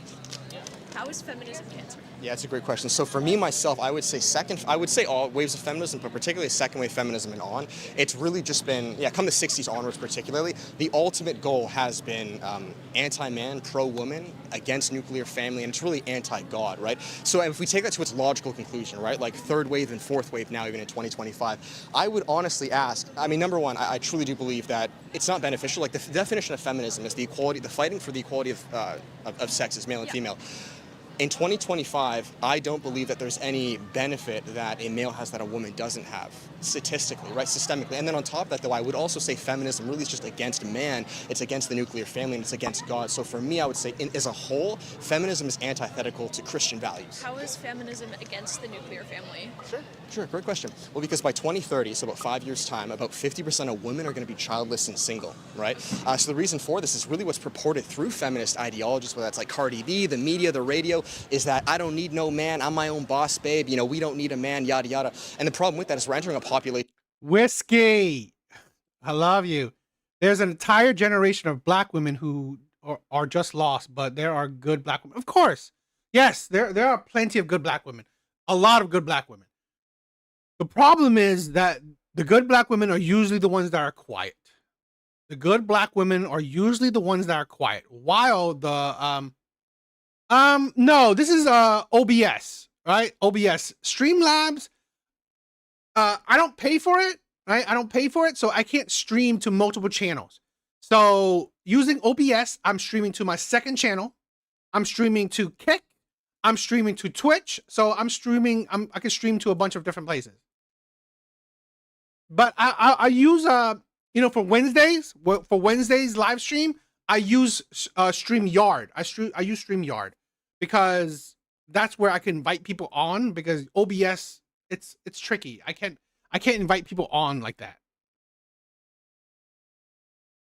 Collapse. So it would be against the nuclear family in the sense that people just aren't procreating anymore. And I do believe that feminism, alongside a multitude of things. Now, again, if you just stream, let's say this, if you're just streaming to one place, I'll probably use StreamYard. But if you want to stream to multiple places and you want, I think I can control, right? I can control the window sizes. I can do more, right? I could do more with OBS than I could with StreamYard. So I prefer StreamYard. LGBTQ, yada, yada. There are many reasons that are really pushing that, and I do believe that's a satanic agenda to depopulate the West, to weaken the West, and to bring more communist, atheist, secular values. That's what I'd say. But push back as hard as you want. I'm not going to be. So feminism. Okay, so the issue is people don't think they need to have children, so they don't have children. Yeah. Okay. And then, like, I'm just trying to make sure I understand your point. Go for it. And that's against. And I love this, right? Having a civil discourse, having a civil dialogue. That is what we need more of. Just talk. Let's just talk to each other. God, because it's depopulating the Christian West. Well, that's part of it. Yeah. I would also say less against God if more people were Christian, or would it be less against God if there were just more people? I haven't used Streamlab. Maybe I should try that out. I'll try it out. I have not used Streamlabs, so I don't know. But maybe I'll try it out. Because I want to find an app or an application where you can do multiple things, right? Like the flexibility of OBS plus the I want to be able to show comments. I want to be able to invite people on. So maybe I'll try Streamlabs. Like, what's the bigger issue? Sure, great question. Yeah, so feminism as a whole, it's really antithetical to Christian values. I'll just give you an example, right? So I believe the reason I put these all together is for a reason. So Margaret Sanger, right? She's who funded Planned Parenthood. Margaret Sanger herself was a hard atheist. She was a eugenicist. She was very against Christian values. She was one of the furthest people that really pushed in the 60s the feminist wave, which really is Planned Parenthood. So abortion pills, that's another thing too, right? So like the abortion pills, not procreating. She was one of the biggest proponents, again, that was against the Christian value system, because God tells us to be fruitful and multiply. So it's very antithetical to not get married as a Christian, to not reproduce. And I believe that's exactly what feminism is. It's, I don't need a man, let's both be single. Again, you can search it in your own time too, don't take my word. In about 5 years' time, almost 50% of women are going to be childless and single. I believe that's been a plot.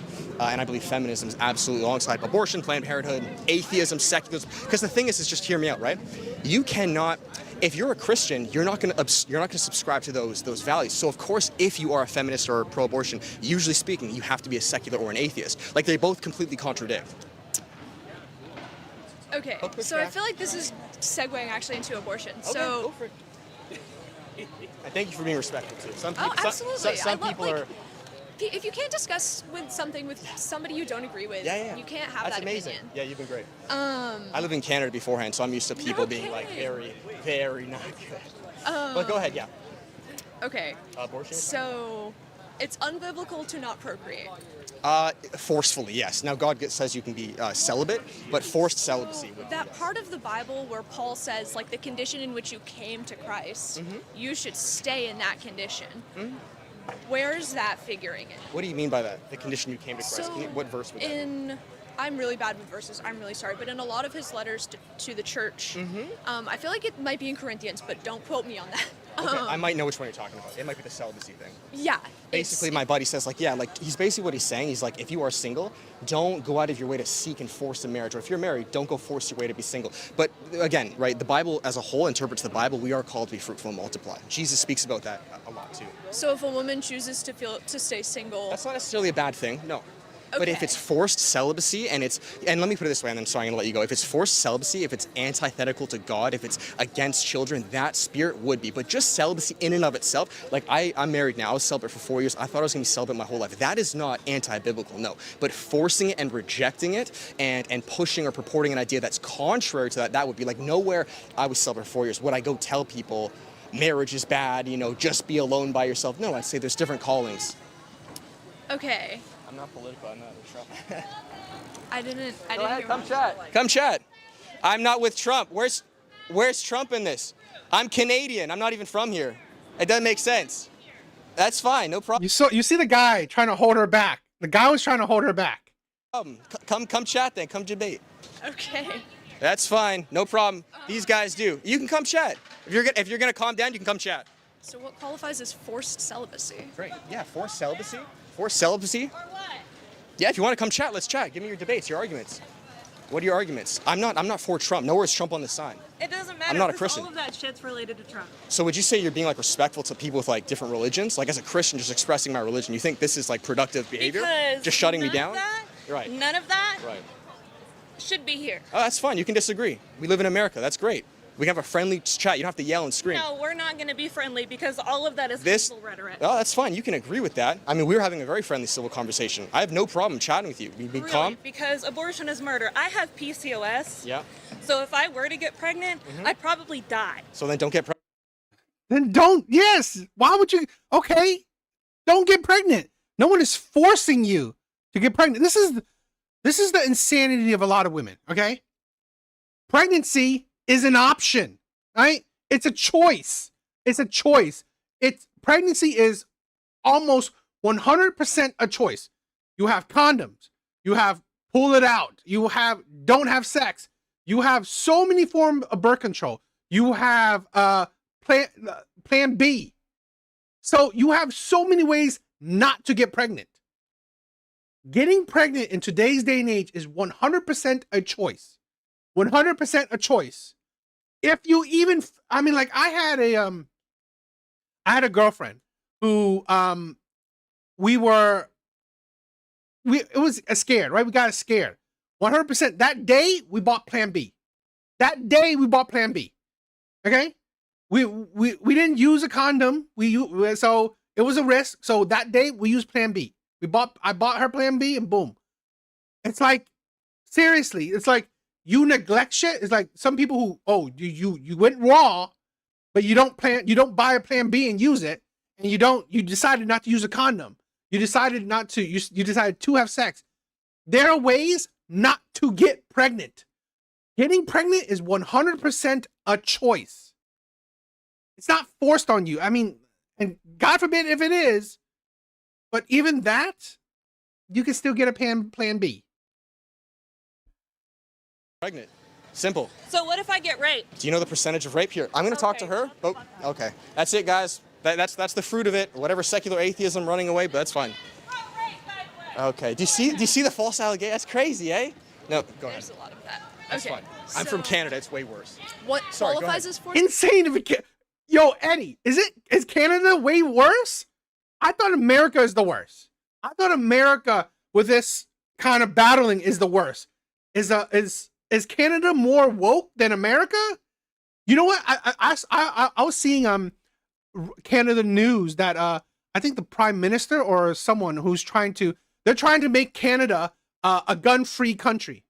Gun-free country. Right? They are, I don't know if it's active or not. I saw something on the news where they are trying to tell citizens to turn in your guns. Tell citizens to turn in your guns, all citizens, and they're going to do it in law. It's like, seriously? I mean, fuck. I don't know. It's like you have no freedoms anymore. Celibacy? Yeah. For celibacy, I would say, this is a great question, okay? Just let her go. I can't even hear. Okay. Yeah, and I'm against rape. That's absolutely horrible. I think death penalty to the rape. Anyways, yeah. So Canada is UK light. Canada is UK. But look at this, right? UK have a stabbing problem. Right now, the UK is having a stabbing problem. You can't run away from violence. It's just, I mean, it's not like it's worse than gun violence, but UK is having their own violent problems. what I was saying though is celibacy would be, you got 4 years of celibacy. Yes, ma'am. You piss me the fuck. Seriously? What is wrong with you? What is wrong with the left? You have to force yourself to hate on others. You have to force yourself to be outraged. Stop with that bullshit. Off. Okay. You don't belong here. This hateful bullshit doesn't belong here. And all of y'all that believe this shit. Really? I didn't know that. I thought America, right? I thought America was the whatchamacallit, the woke capital of the world. I thought so. Really? The Canadians can't fly their own flags? That is insane. Get your fucking heads on straight. I am so fucking tired. You are reason why we are falling apart as a fucking country. Gotcha. And I don't want to hear, oh, do you know the percentage of rapes that happen? Rape happens every fucking day. Didn't say didn't. I understand how you feel, but this is not like Every fucking day. Yeah, I'm against and I don't care because you're probably looking at me like, oh, who would rape a fat bitch like you? Never said that. Don't care. What the fuck's wrong I with don't that? care. Gotcha. Why should a man have a say over a woman's body, first of all? Well, a man has a say over a man's body too. Like, I wouldn't want you to hurt somebody. I don't believe in God. That's fine. You don't have to. I don't believe in God. Yeah, well, you can't murder somebody, right? So it's not just with abortion. And I have no problem with Christians that actually act like Christians. That's not acting How like have I not been acting like a Christian? You've been coming here yelling at me. Because you're anti-abortion, for one. Right. It has nothing to do with you. Are you a woman? No, I'm not. Do you? Whiskey. Thank you for the dono. If you live, you will suffer. Life is unavoidable suffering. Do not become nihilistic in your suffering. There's light and strength in suffering. This is a thing where this is a problem, right? We have too many people who are so entitled, right? They think the world is against them. They think that they're such victims of the world. It is tiring. The left promotes this victimhood. You have a vagina? but Do you have a no? but in no, are you a 2025, I could identify as it. woman? You wouldn't be able to tell me otherwise. Oh, so you're anti-trans too? Says who? You just told me that. Anyways, I'm just gonna stop. I'm just gonna ignore I it. should beat the fucking shit out of you. You want to go to jail? Oh, I'm not scared. I've got cops who are family here. Oh, no problem. Get violent. Yeah. Like, Yeah, we'd rather I'm not. Sorry, but like, Yeah, there's I'm no, not gonna- there's no need. Hateful shit. I am I so don't tired either. of this on my Listen, campus. I am I'm so a tired of it. Christian. I'm tired. Imagine being you're pro-abortion or anti-abortion too. No, she never said that. Okay, like I'm not anti-abortion in here. It's just this country is falling apart, and people like you are part. No, it's people like her. It's people like her that is fucking ruining America. People like fucking her. I'm sorry. It is the left. It is the left that is fucking up America. Yo, Jay, what's up, my brother? Like, job. It is women like this, right? Like I said, women like this is fucking up America. They fuck up our entertainment. They're fucking up the dating scenes. They're fucking up politics. Women like this is fucking up the world. of the fucking problem because you're so goddamn brainwashed. But it's also people like you who just fight, who pick a fight for no reason. People like me? Yeah. You haven't people actually like let you. him speak. No, because I'm not believing all this bullshit. I don't believe Abortion it is either. not fucking Listen, I murder. don't believe it either, but you're making us all look You're not bad. even a fucking woman. You have no fucking say.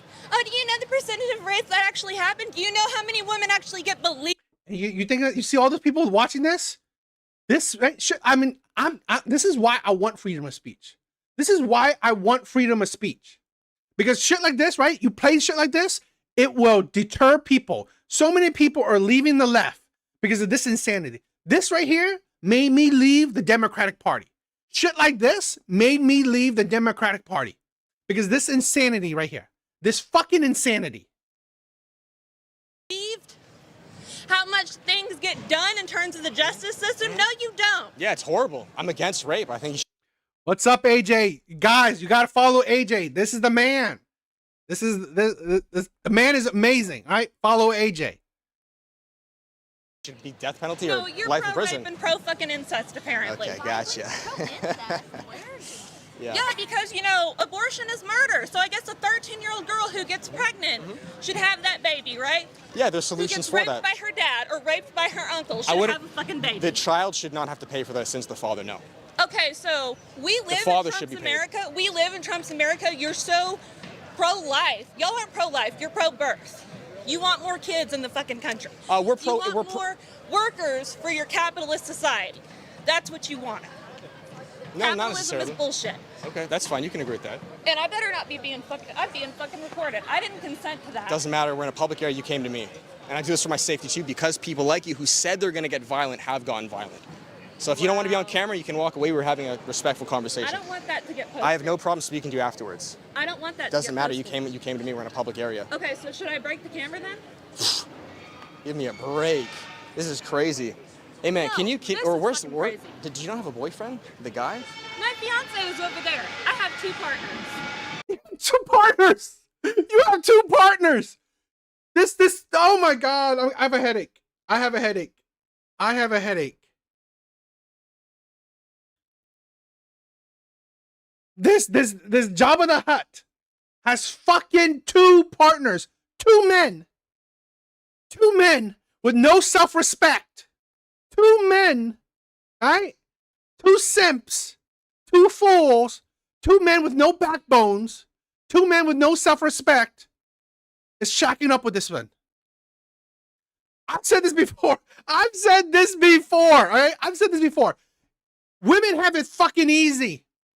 Imagine this, right? Imagine this as a man. You think a man like this would have 2 women wanting him? You think a man that looks like this, acts like this, would have 2 women by his side? Fucking no. This is why men have no self-respect. All right? 2 men will get in bed with this thing. 2 men will get in bed with this thing. Men have no standards. Men have no fucking standards. 2 men is fucking this at the same time. This is fucking insane. It's disgusting. This is insane. It is insane. She has 2 men. I'm sorry. I'm flabbergasted. I said this before.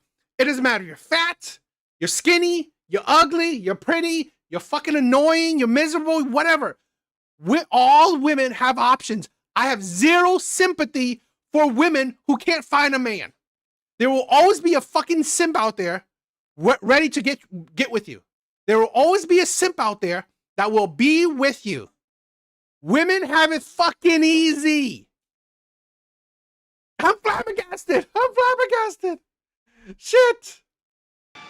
Can you? Okay. Anyways, I'm gonna go back to my conversation. I hope you have a great day. That's crazy. Okay. All right. Sorry about that. Not gonna lie, kind of lost the thread. Forced celibacy would be the problem with that is so I was with her for 4 years, right? Okay. Yeah, it's okay. That's why I didn't want to bring my wife out. I usually. Artie, you crazy. No, I would not. I would not hit that miserable thing. Seriously. Because imagine waking up to that. Imagine waking up to that miserable ass woman. Okay? I'm not even talking about her looks, right? I'm not the type of person who's that super shallow. I'm not even talking about her looks. It's how ugly her personality is. She is so miserable as a human being. This is the thing where I've said this before. I don't really judge women that severely on looks. I don't judge women that severely on looks. It's how miserable that fucking woman is. She's absolutely ugly inside. Waking up suffocated, bro. Yes, exactly. Bring guys up here. So I was with her for 4 years. When did he hit that chick with a car? Exactly. Okay, I thought I was going to be celibate the rest of my life. Now, what began to happen, though, is as God brought us together, of course, you're going to pray on it. You're going to be sober, vigilant. You're going to see, God, is this from you? If I would say I rejected this and I knew God was calling me and I didn't want this, then I would say that's now forced celibacy. But just because you are celibate is not unbiblical. Okay. So if you feel like God is calling you to a person and you're rejecting that, that's forced celibacy. But I still wouldn't say, yeah. But even with that, that's not necessarily feminism. Like, I wouldn't be for that, but feminism as a whole encompasses many things. It's not just like it's against, it's really anti-man. It's completely anti-man. Especially in 2025, it's anti-man. It is anti-nuclear family. It's anti-God. Like, I would argue she's a feminist. I don't know, but usually speaking, these are very similar. They don't want to let me speak. It's like, you're a bigot, capital, whatever. But that's kind of the fruit of it, like the far extreme. I'm not saying she is, but I've dealt with a lot of feminists. So I would say I'm a feminist. Whiskey. There are four authors who changed my life. I can't speak those names. I'm not good with the name, right? Like, I believe in equality, but like equality for everyone, not just the patriarchy, but in pink. Okay. Okay, so. But would you say then, like, let's go back, let's just on this topic, right? Would you say that there was equality? Because, like, with stats, men across the board experience a far worse stat with almost everything: suicide, crime, violence, criminal offense. So if feminism really is fighting for the equality of sexes, I think it's doing a very poor job. I think it's pro-woman and anti-man. So even the legal system with as far as like who gets the child, 90% of divorces are initiated by women. So men really are being belittled. That's kind of my take. This is what I hate, right? Like, people constantly talk about patriarchy. Men are not benefiting from society. Okay? Men are not benefiting from society. Men are just living. Men are just living in society. That's it. Men are not bothered by whatever society. Men are just trying to make do with what society is. There's a lot of statistics that you can also look at. Yeah. Men are more likely to commit crimes. Women are more likely to be a victim of a crime. Right. So there are numbers like it's hard to point to the wage gap now because so much of what women do is unpaid labor. Okay. It's not necessarily that they're being underpaid so much as they're just being counted. Yeah, I would disagree with the wage gap. I think there's a multitude of factors where men, right, usually speaking, they're working STEM, science, technology, engineering, mathematics. Exactly. Women usually are working jobs that are more nurturing, and there's that pay, right? So, okay, we got common ground. The wage gap is like, it's an iffy statistic, but like, the rates at which women encounter violence, the rates at which women encounter... Exactly. AJ said it. A small group of men are using women, and the government is to steal wealth from the rest of us men. Exactly. Facts. I've said this before. It is men at the bottom. It is men who are at the bottom of the totem pole. It is in women. Even during when women didn't have rights, men didn't have it either, right? Men, it wasn't succeeding. Men in general wasn't benefiting from it. Harassment, those are much higher than the rates at which men encounter those things. So I Well, wouldn't. for men to women, because with just violence in general, with crime, with men to men, it is significantly higher. I feel like there's a bit of a lurking variable there because men are more likely to be aggressive. Sure. Yeah, I agree with that too. And I would not. I would condemn that. That's overarching point there though is there are aspects in which men do need more help than women, like mental health care. Men have significantly Suicide worse rates a lot mental higher. health Yeah, 4 outcomes. times higher, yeah. That needs to be addressed. Like, on the other hand, though, I wouldn't say it's completely equal yet. I feel like there's still places where I agree, it's not equal. women are experiencing. Because it's not meant to be equal. It's not meant. I mean, to be honest, the thing is that it's equal systemically. It's equal legally. Okay, legally it's equal. In life, women and men are not equal. Right? In life, women and men are not equal, but it's equal through laws, and that's it. That is the best, and that is how it is. Okay, women have benefits that men don't have. Men have benefits that women don't have. Some women care about men, or some women care about women more than they care about men. Some men care about men more than they care about women. It's just life is not equal. More like pain and harassment and Okay. Yeah. Is that? Yeah, sure. Like, do you mean systemically though? Like, are you talking like as far as them getting paid less and things? Thank you everyone for showing up. Thank you everyone for showing up. Love you guys. Because I agree, there are bad men, there are bad women, there are bad men. I would condemn that there are men. Con Mark. Thank you. Not even equally legally. How you saw? I love that. Tell me what do you think legally is not equal? What would you think? I would love to know. Now, I would say this, how people are treated, it is a bit unfair, right? I mean, let's say this. The court systems, they cater more to women than they do men. So, yeah, exactly. I would say that. But see, this is the thing. I wouldn't say legally. I say that's personal biases. I believe a lot of judges are the biased ones. So that's the problem.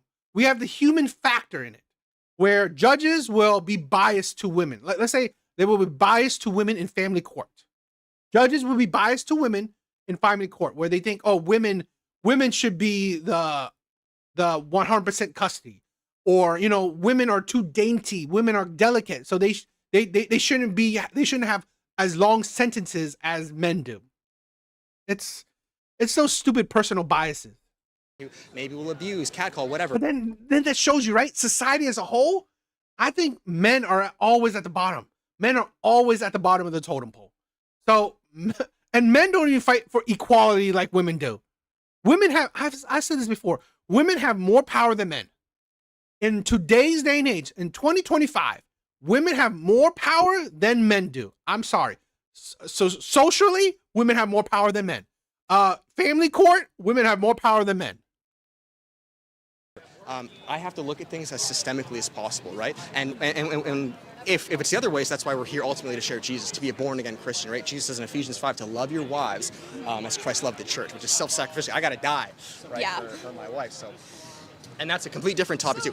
The last thing I'll say is being in an atheist society, I know you're not atheist, but that would much further produce the fruit of bad men, all the negative stats. We're living in Christian societies, like statistically across the board, are happier, they're healthier, they're more beneficial, and that's why people always immigrate to Christian countries. They come to America. We don't go move to China. We don't move to the Middle East. We don't move to North Korea. Everyone comes here because of our Judeo-Christian framework, whether they're Christian or not. The framework that's embedded in the West, and again, I'm Canadian, so I'm still learning the Constitution, all the stuff you guys have, but even with Canada, it's baked in there. So, right now, actually, women are leaving the church en masse. Yep. And this is a little, point for, not total equality of the sexes. That's okay. I think people are leaving the church en masse because the church have faltered. They have the church started to cater towards women. The church has started catering towards women, and then now the church has started catering towards woke ideology. The church is weakening. Okay, They're not as strong to their faith like they used to be. Now, I'm not religious, but I would at least give them respect if they hold true to their values. Whiskey, my brother, you are crazy. I love you.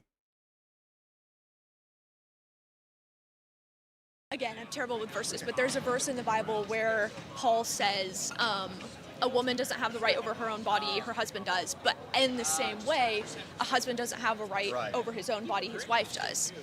I never heard the second part of that verse until I found it on my own at 17, and I grew up in church. And so, like, that's one of the things I think you have to look at, where, like, Christianity is very well set up to support patriarchy because God's the father. There are denominations that, like, you can't approach the pastor. He's so much cooler than you.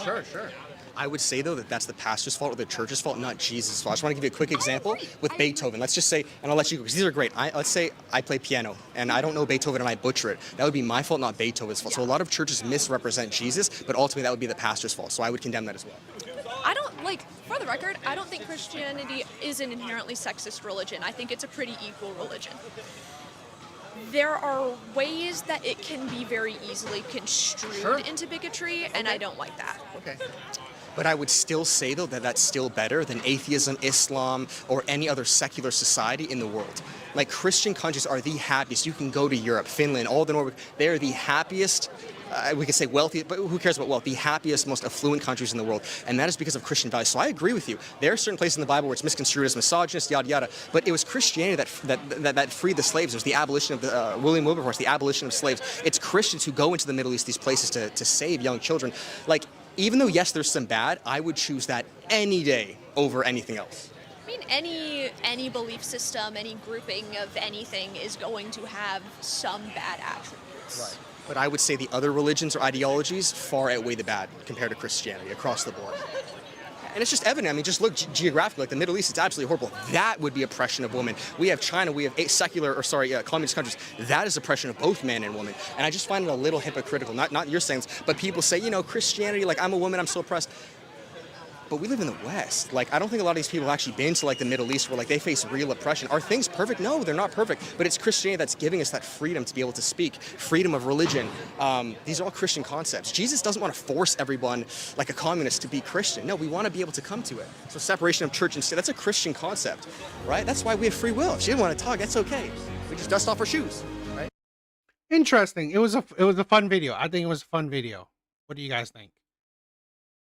I think it was a fun video. All right, let's move on to this video. This video was interesting.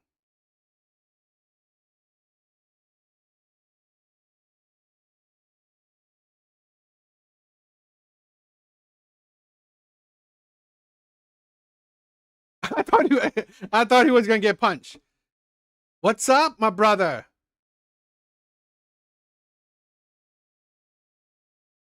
Yeah, I thought he was gonna get punched too. I thought she was gonna come back. I thought she was gonna go crazy. All right, let's check this video out. For that help is part of toxic masculinity in itself. Welcome to Counterpoint.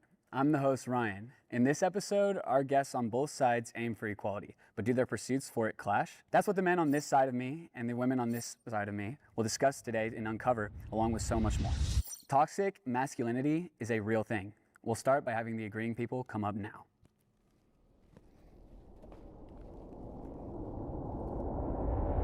Do I think toxic masculinity exists? Yes. I don't think every guy has it, obviously. Growing up as a guy, we are kind of taught to be a certain way. Every guy has to, like, be strong and like sports and drink beer and, like, no, we don't need to do that.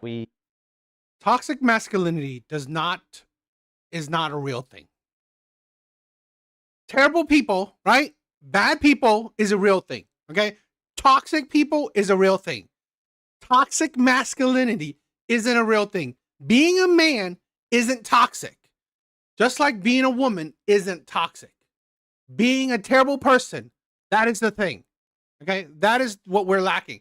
Being a terrible person is the issue. Not if you're a man or a woman. Whiskey, I'm a Christian. I believe that Jesus is my savior. Awesome, my brother.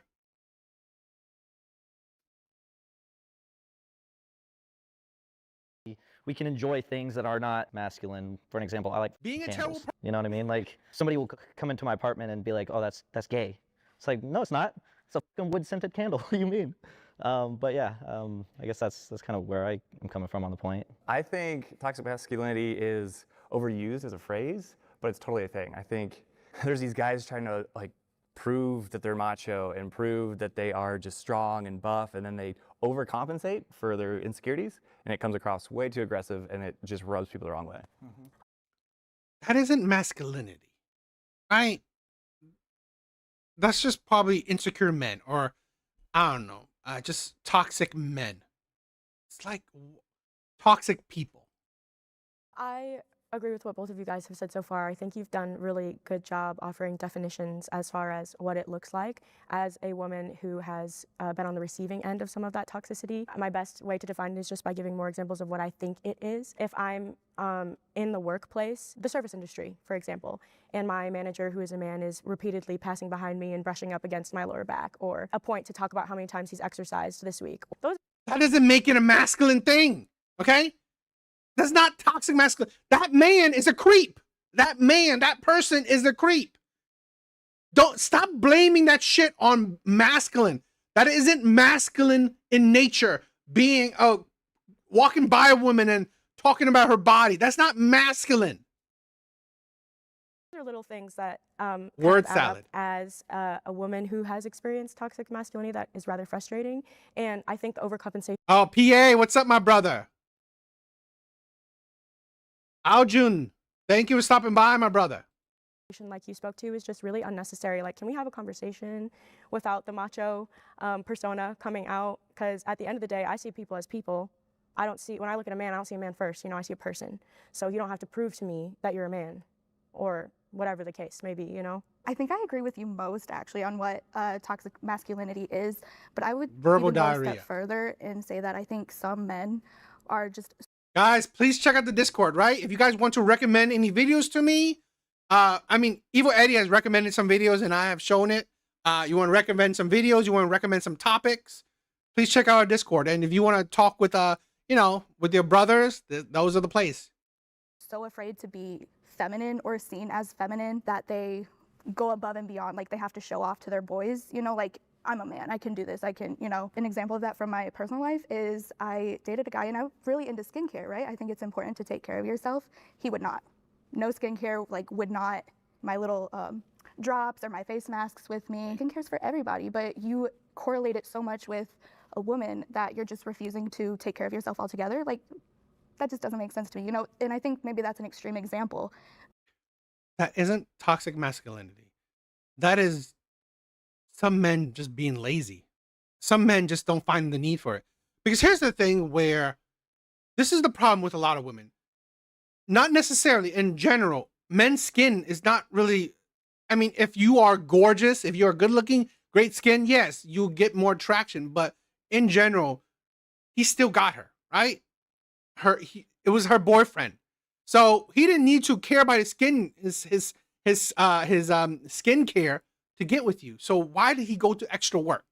This is a thing where a lot of women got to realize it's not necessarily, probably there's a bit of some male ideology to it. But again, it's more like, why am I going through this extra effort when I don't need to? What's the point? What's the point of me having clear, beautiful skin? Does that make me get you? Because I already got you, right? And you didn't get with me because of how flawless my skin tone is. So it's not like, oh, it's toxic masculinity. That's why men don't want to care about their skin. No, because men don't see the need for it. Men don't see the use of it. What's the point to some men caring about their skin when they would get the girl anyway?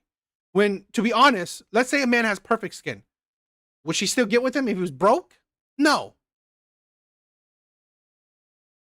And that's the thing, right? That Evil Eddie said it too. It's buying into the beauty industry. Men are not that desiring, hooked on the beauty industry as women are. But I think it's one that's common. Toxic masculinity, I think, is sometimes the root of the problem with when you think of like school shooters or really people who are getting into fights at school that toxic masculinity is not what created most shooters. It is their depression. It is their depression. It's their mental illness. It isn't toxic masculinity. May lean more masculine or boys. Because then, okay, fine. It's like, this is the insanity with a lot of women. Okay. If you think that, let's say school shootings is like toxic masculinity, why don't you think that men wanting to become women is toxic masculinity as well? Mutilating yourself, right? Thinking that you're a woman. Why don't you think that mindset would be toxic as well? Because they don't know how to deal with emotions. There's not emotional intelligence that's being taught, and Yeah, and listen, incels, they're not the most representation of masculinity. emotion, for some reason, is tied to the feminine, or showing emotion is more girly, or having a candle being described as gay is nothing you can even comprehend. I'm raising 2 sons. We always encourage them to have emotion, and that crying was okay, but I think that's more rare. If they took that. I'm sorry, that is dangerous. That is dangerous. You should be teaching your sons to control their emotions, okay? And express their emotions in a more constructive way. Crying and being very loose with your emotions will lead to unstable men, will lead to men that are very emotional. And men that are emotional are very dangerous men. Being highly emotional for men is very dangerous. It is not recommended. What's recommended for men is to be in control of your emotions. Express your emotions proactively. Outside the home, they were made fun of for it, or potentially made fun of. Now, my youngest son does seem to be surrounded by more emotionally intelligent people, so he probably felt it less than my older son. We just encouraged that all emotions, anger is okay as well. Sad is okay, tears are okay, happy is okay.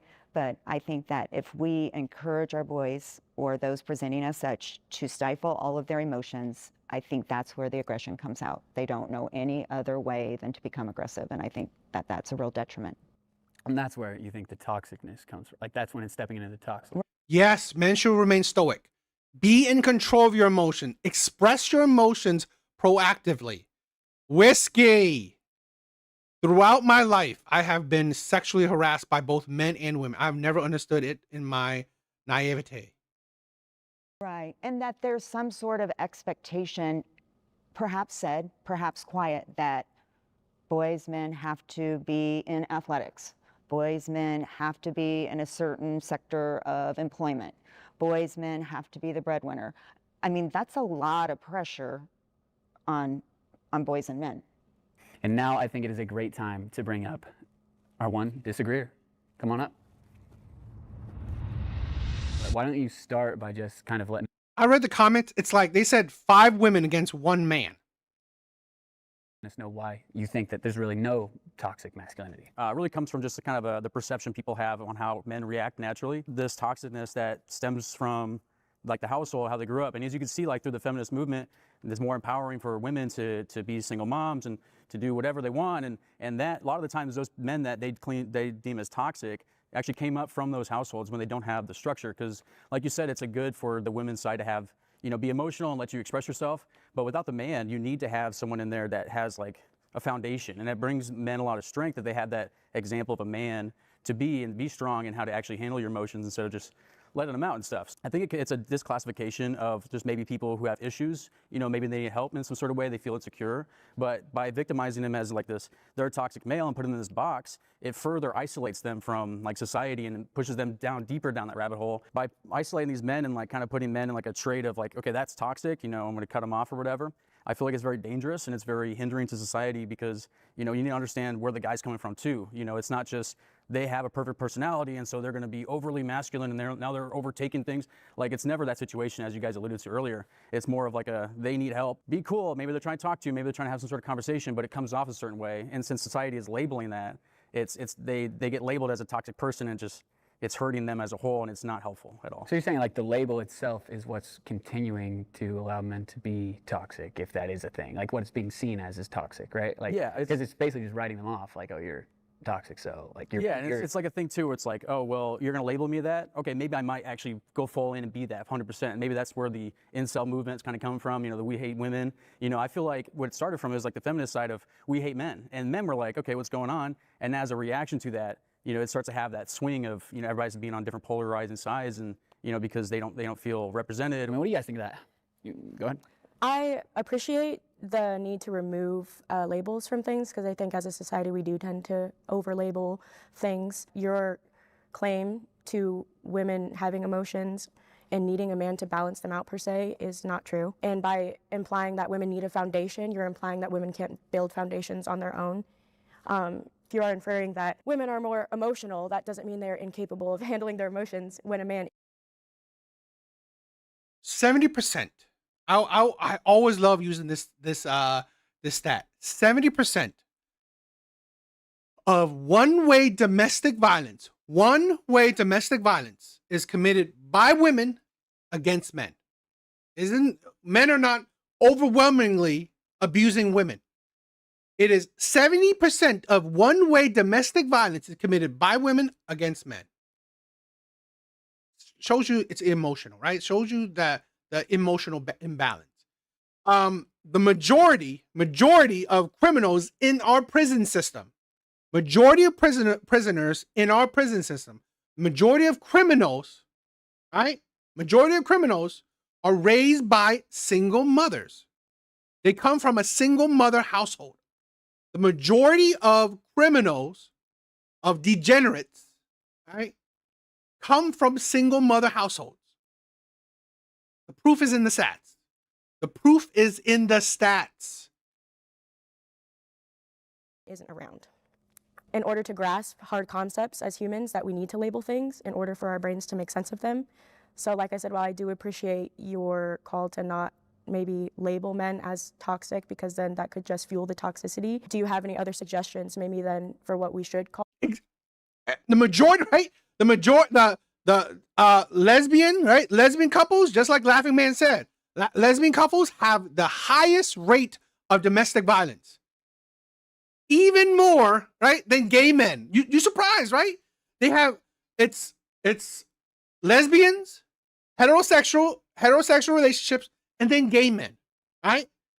The highest rates of domestic violence, the highest rates of divorce, same order as well. I'm sorry, the proof is in the stats. The proof is in the stats.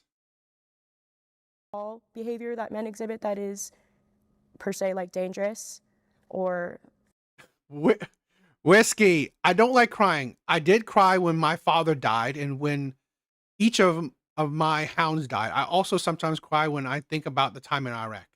My brother crying, this is a thing where it's not that I don't promote men to cry. Cry at appropriate times. Cry when you're around your brothers, right? Cry when you're around your brothers. Cry when you're alone. Cry when the need calls for it. Okay? It's just that sometimes crying is a good thing, but sometimes strength is more prudent. Okay? Being in control of your emotion is more prudent. But crying is fine. Just, it's more about being in control of your emotion. Because there are certain times where you cry too much and you cry on everything. I mean, you lost control of your emotion. reactive, which is something I heard you say as well. I don't think, you were saying like a man needs to stabilize her, right? You're saying No. it's the effect of the combination of Yeah, I the was two? saying like in the household, like emotions kind of like the women are like the water and the men are the concrete barrier. In a way, What do you think of that? I disagree. I live by myself, I support myself, and I have since I was 18 years old.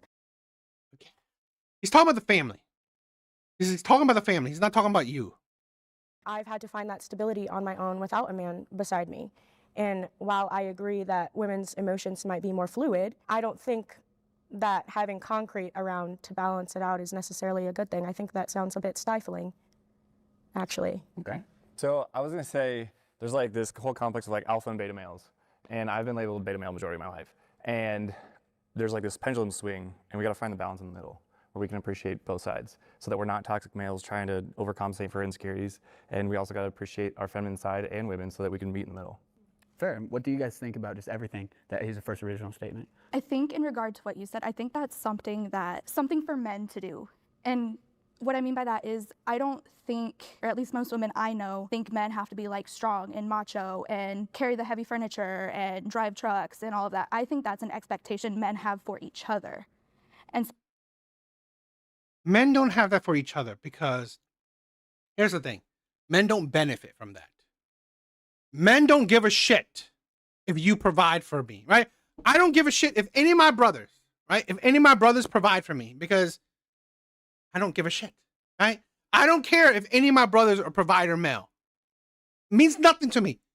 Right? I don't care if any of my brothers are protectors and providers because that doesn't benefit me. It doesn't benefit me. Right?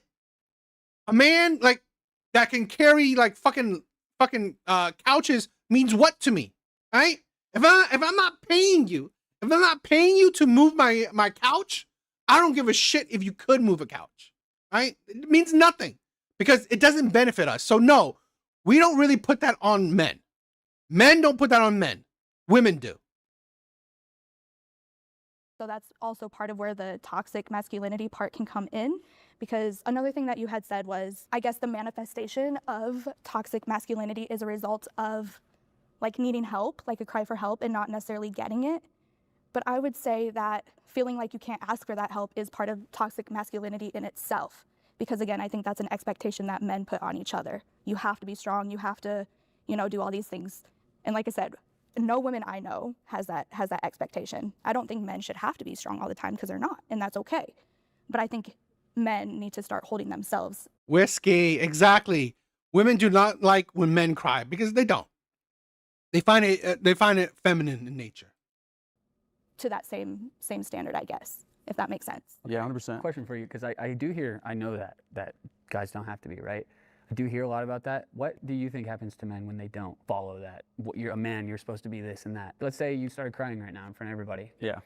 In your normal situation, how would you be accepted for that? Is someone who, kind of built their self-confidence up, and if you're someone who's not like self-conscious and things, you can release those type of emotions around your friends, and it's actually a good thing. And it's something that can help bond with people. I know for sure that a lot of times when guys do go out and they share their feelings, maybe they're crying with their wife, the wife doesn't see them exactly how they were before. They lose a little bit of respect because he's not that masculine man. So it's not just on the men's side where it's like, oh, we need you to be masculine. The women, they want to be, well, ideally feminine, and like they need that masculine to balance each other out.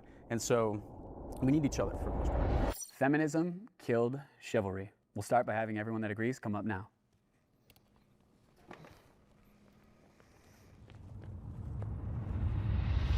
I obviously noticed that it's just the men up here, right? So, I mean, what is it about feminism that has killed chivalry? Do you guys want to be chivalrous, but you feel like there's something wrong with it, or? Exactly. Crying does scare women off. I've seen it. I've heard about it plenty of times. Do you not want to be chivalrous because of what feminism has done, in your opinion? I believe that it used to be the standard, and now, I mean, you can get on a dating app and women will be like, I don't need a man to do this, that. It's like, okay, then we'll stop doing it. And it's like, I mean, I usually still am always conscious of what side of the road I'm walking on, or the sidewalk I'm walking on. I'm always opening doors. I pumped somebody's gas and they were like surprised that I got out and pumped their gas. It's like, well, I mean, she told me that she's letting me pump her gas. I'm like, okay. I'm like, all right, to be a feminist, you don't need a man. It's like, okay, but you can want one. You can want one to do all that stuff for you. There's nothing wrong with that. You know what I mean? Like in 2 points, right? One is that we don't need you, and therefore, all right, why would we? An important thing to us was the fact that, we thought you need us. If you don't need us, then screw it, right? That's one part. And then the other part is like, you feel like it's almost more of an intrusion now to do things like that because of that culture.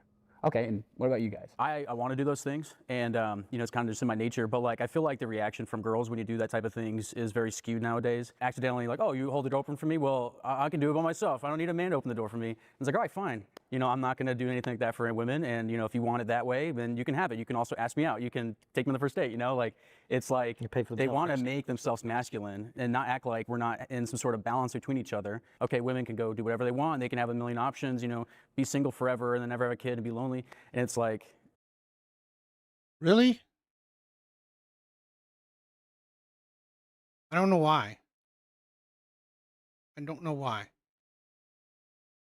you know, these norms that are uprooted from old times. You know, it's like, oh, there's a reason that they were there, and there needs to be that balance of the feminine, like nurturing and being Wrestling, bro. No one's wrestling here, right? No one. I don't have a.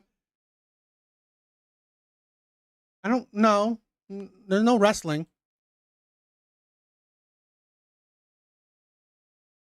No. Do you hear two audios right now? Because I don't have anything playing. So that shouldn't be right. Might be you. It might be you. like emotionally like available, and it's hard to do those things when women are trying to act like men. And you know, I don't want to do those things if they're trying to be a boss babe or something. I agree. Chivalry used to be the standard. I do my best to practice chivalry as much as possible. It's been definitely diluted. What about feminism caused that? All of the things you just said. I will say, like, the three waves of feminism people talk about, like, if we were talking about the old waves of feminism, I would identify as a feminist. But this third wave of feminism was really what, like, kind of destroyed everything. I was saying to him, like, I feel like before this third wave of feminism really hit, like, we would still see dads in the homes. It is insane for any man to call himself a feminist. I'm sorry. It is insane for any man to call himself a feminist. It is so idiotic. It's like, now mind you, nothing's wrong with, you know, a single mom. I believe, you know, women can do that on their own. There is something wrong with single mothers. Single mothers are a poison on the world. It's a poison on the community. Being a single mom should be only the extreme cases. That's it. Being a single mom should only be on the rare occasions. It shouldn't be the norm. Single motherhood should not be in the norm. It is a poison.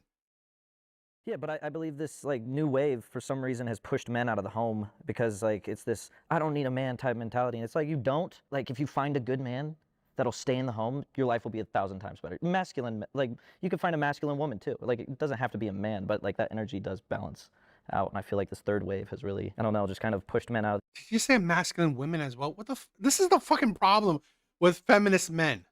The equation in that regard. Yeah, like they're trying to be men. Yeah. You know, we have roles. And Exactly. This is the thing where, no, I mean, I agree.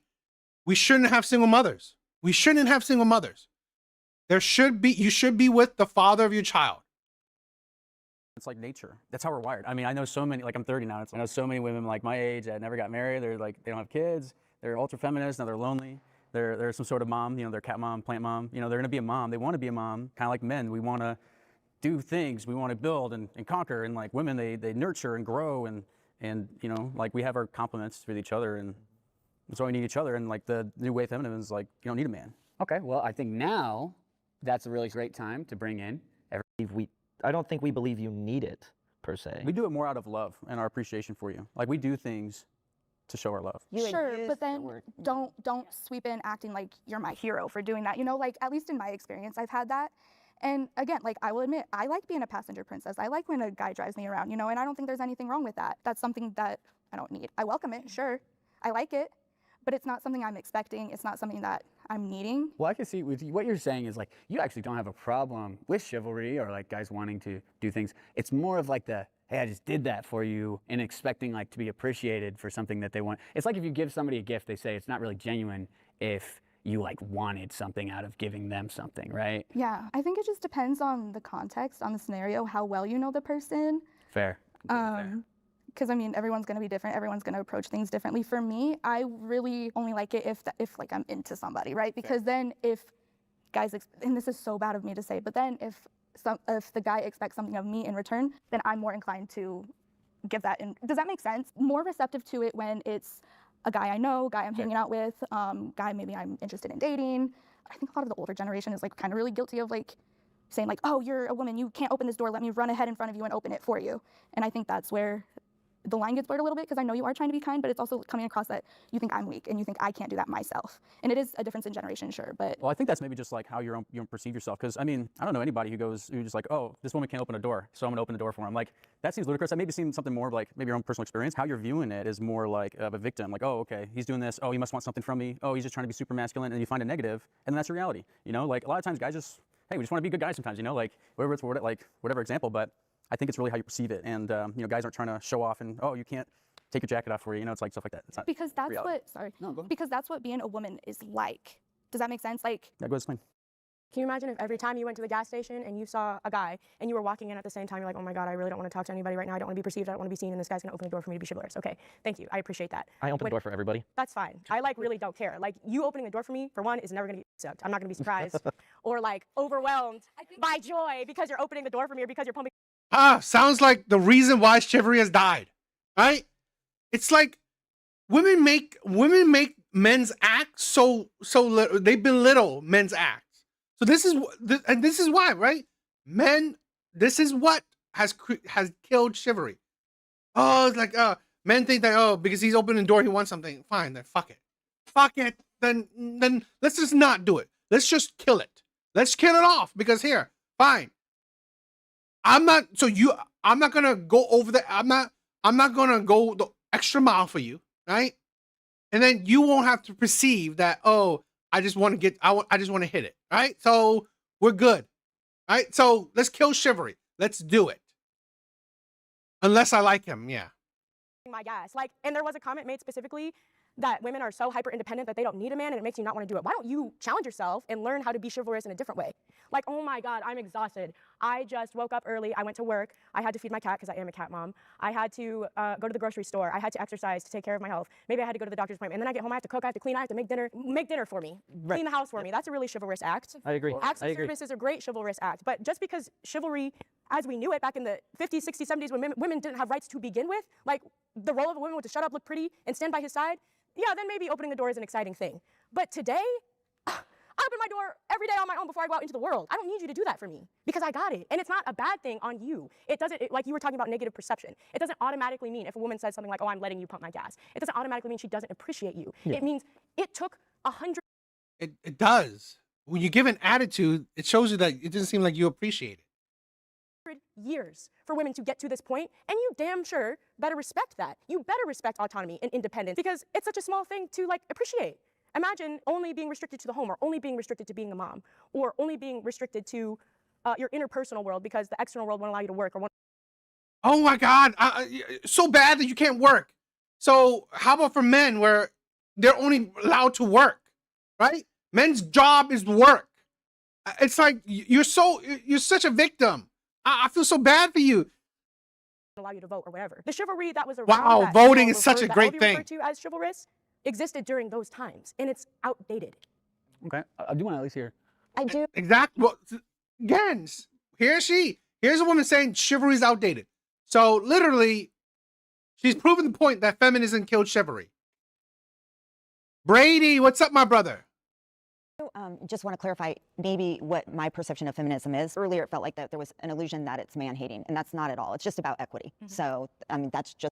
Which is stupid because in today's day and age, women are just as equal as men. Exactly, equity in spaces that both men and women are in. And chivalry, to me, is not a male or a female type of thing. And this isn't my thing, it's a Brene Brown thing. But with my partner, we'll have been married 27 years. And there's days where I need to be the chivalrous person, and there's days that he has to be the chivalrous person. And it's welcomed. And I think it speaks to maybe what you were talking about. Adult relationships are reciprocal. So if I can hold the door for him because his hands are full, I'm going to do it. If he can hold the door for me. But on the flip side, I was painting our bathroom, and he's like, oh, let me do this, this, and this for you to prepare it. And I go, I've got it. And sometimes he'll say to me, I need to feel needed.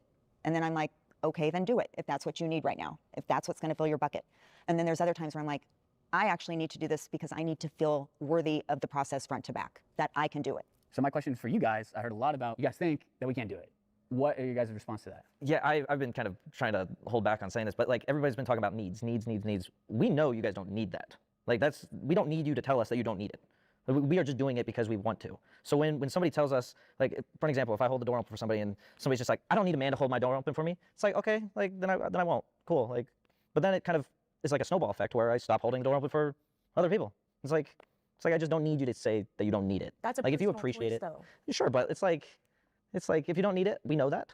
We just want to do it anyways. You're saying you already know they don't need it. Yeah, it's like more of a, I know that it's not needed, Then but I'm why doing it does out of the respect. saying of it being not needed bother you if you know that and you're just doing it Because to you be a can't accept the genuine action from us. Because we're coming across with genuine action, trying to express our love, and someone says, I don't need that, and it's a rejection of love. I have a question really quick. Are you actually hearing people, women, men, say, I don't need you to hold the door for me? Every day online. Not that specifically. Not that specifically. I spoke too soon.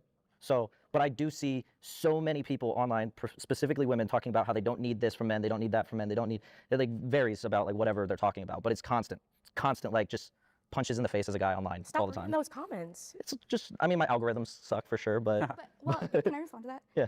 I think when you take that perspective, you also have to consider it from the bigger picture with the history of how women have been treated for to begin with. I think it's stupid. You make it seem like men were treated better than women. Men weren't. Men were I said it. Men were the underdogs of society. Men were the shit underneath your shoe. Men were not treated better than women. Because I wanted to address your comment about what you said about the love being rejected. And I wanted to bring attention to that because I think that's important. But I also want to testify to what you said about communication. When you guys originally all sat down to talk about this, masculine and feminine reasonings for why you were taking this stance. But it's a fluid pendulum, like you had mentioned earlier. So if a woman is saying that she doesn't need something, it shouldn't bother you. I am recognizing that, like, the love rejection is something that comes into consideration if you may hear that, but you don't have to. Brady, exactly. Yeah, hasn't the past century consistently seen women's quality of life improve while men's has decreased? Exactly. Education and politics, economically, socially, men have been going down. Women have been going up. So what equality are you fighting for? Interpret it that way is, I guess, what I'm saying. Because that's not. I do think the tonality of it being said too matters. The context, the tonality. There's a lot of different factors about that matters. So like somebody could be like, "Oh, I didn't need you to do that, but thank you." Like that's totally different than I didn't need that. And I think maybe I came across wrong with that is I will always say thank you. I always will. I'll never be like, oh, like, stop doing that. Or like, I didn't need you to do that. I'll always say thank you. It's always appreciated, but just, that doesn't necessarily mean I'm expecting it or I need it. Yeah, and I should clarify, not all women do that. Not all women are like that. Everybody's different. So in the grand scheme of things, when I say women specifically, I'm talking about the women that do that. Men's mental health is ignored by society. I'll start by having everyone that agrees come up now. All right, it seems like we found something that everyone agrees on. So who agrees with it the most? All right. I feel like I mainly came here to talk about this. So I mean, it's pretty clear. I mean, we all agree that men's mental health is kind of ignored. I think school shootings, for an example, is prominently male because those people don't have the resources necessary they do, but also society doesn't push it on men as much. My experience with like taking care of my mental health, I went through a pretty bad breakup. Devastated me. She was trying to get me to go to therapy and kind of take care of myself. And I was just like, I don't need that. I don't want to pay somebody to listen to me. I can talk to somebody if I wanted to. Like once things ended with her, just kind of was like, you know what? I'll sign up for therapy if that's what I need to do. And it was serendipitous. My therapist was an actor. He spent some time in LA, so he related to me when it came to like filmmaking and stuff. Like it was so serendipitous and it helped so much. We could talk about like the suicide rate when it comes to men versus women. I mean, that's a huge thing too, but you drive down the street and you see women's clinics everywhere. Like where's a men's clinic? Like going back to the school shooting part, always hear about the gun, you never hear about the mental health. So those are kind of my points. First of all, I commend you for doing therapy, as I commend anybody who does therapy. Proud therapy person myself. I personally don't, right? I personally don't think therapy is a good thing, in my personal opinion. I think therapy is in general, right? I'm not saying all therapy or all therapists. I say it's how it's implemented. It's not beneficial to men in general. Now, if he benefited from it, great for him. I'm saying in general, okay? I'm not talking about, specifics.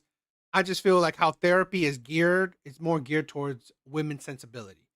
I believe that he needed someone to talk to. He needed a mentor. He needed a role model, in my personal opinion. He needed a role model. He needed a mentor. He needed a good father. In it for years and will continue for it as long as she'll take me. There are men's clinics, just an FYI. So mostly tied to erectile dysfunction, but there are. I don't know, anyway. 2 for 1. Yes, statistically, 61% of our school shooters are male, and I think that the fact that we're not digging into that further as a society is really problematic.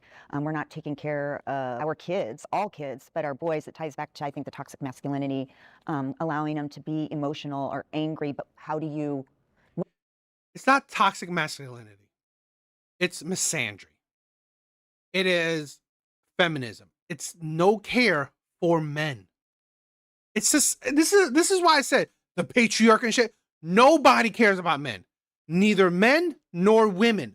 Nobody cares about men. Nobody. Right? It's not toxic masculinity. It's just people. The world does not care about men. The world does not care about average men.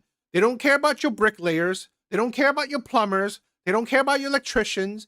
They don't care about your fucking any man, right? Any average man. If you're an average man, the world does not care about you, right? It's not toxic masculinity. It's not patriarchy. It's not any of that fucking shit. The world does not care about men, right? Men have always been disposable.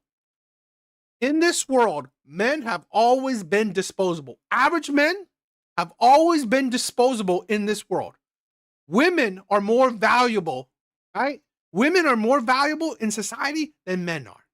Even though men have built society, average men, society's built on average men's backs. But still, right? They value women more than they do men. Because men are disposable, right? Men are just like fucking men die, the next batch of men are coming up, right? The next batch of laborers is coming up.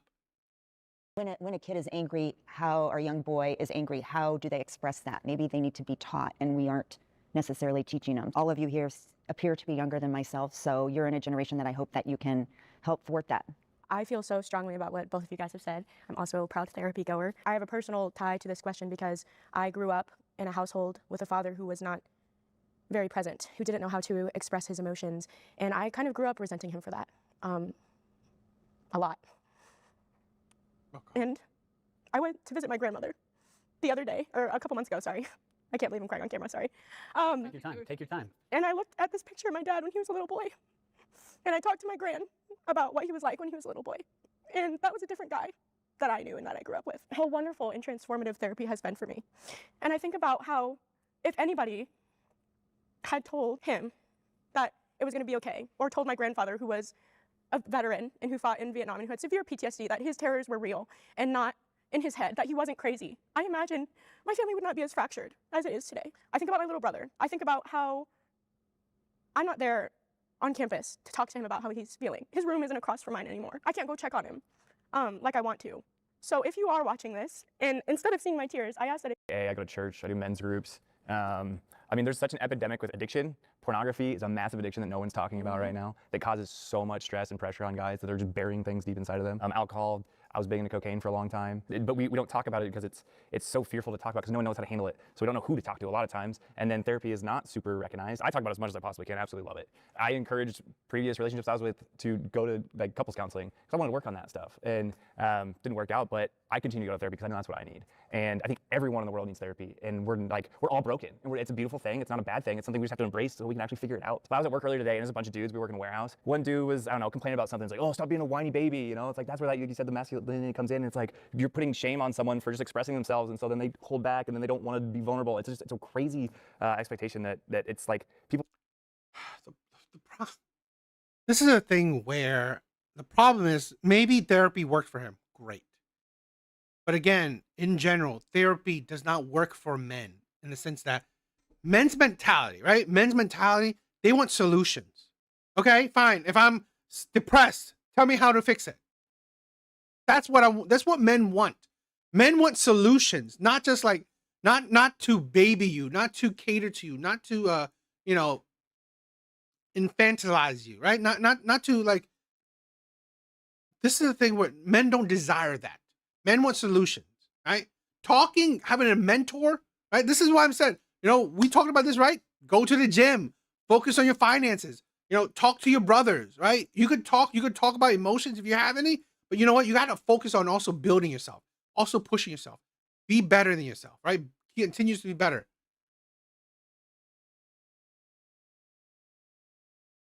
Are afraid to communicate their feelings and express themselves naturally, so then they don't seek out help. I do think that's shifting. I think there's some progress in this area. To kind of tie it to like feminism a little bit, I feel like there is a little bit of fault with that because society today is very much, of course, like we said, women are independent, but also what's being pushed is pornography and how okay it is to do OnlyFans or to be promiscuous like that. Not only is that kind of just like a degenerate behavior in itself, and that's like a moral question, but the effect of society of everybody thinking it's okay to have OnlyFans, it's okay to watch porn, like that, like when men go through the whole act of doing that, it's very depleting to them because they're kind of wasting all their energy when they do that. And this keeps men down at this level where they're very primal, just not thinking correctly, and then they get that digs them a further hole into more mental disorders that maybe they don't want to talk about because it's uncomfortable, or maybe they're, afraid what their friends are going to think, or maybe they don't have that support network. Do OnlyFans, empower yourself. It's also affecting the men in a way to where, it's like they're thinking it's okay to do that, and then it just this whole trail, and I've been through it before. It's like of this self-destruction, and then that's why like suicide rate's so high for men, and it's a little tough. Are you saying that feminism is like super supportive of pornography and girls doing OnlyFans, and if so, like, can you explain a little more? Yeah, it's very, it's the women's empowerment movement, and everything's fine with that until it gets to the point where it's, it's overly that. Yeah, you can go do what you want, be a boss babe, and like sell your body or whatever like that. You don't need a man. You go make your own money. Is perpetuating that ideology of it's okay to do these degenerate things, but in reality they're really just hurting society as a whole and creating these toxic men and creating all these issues.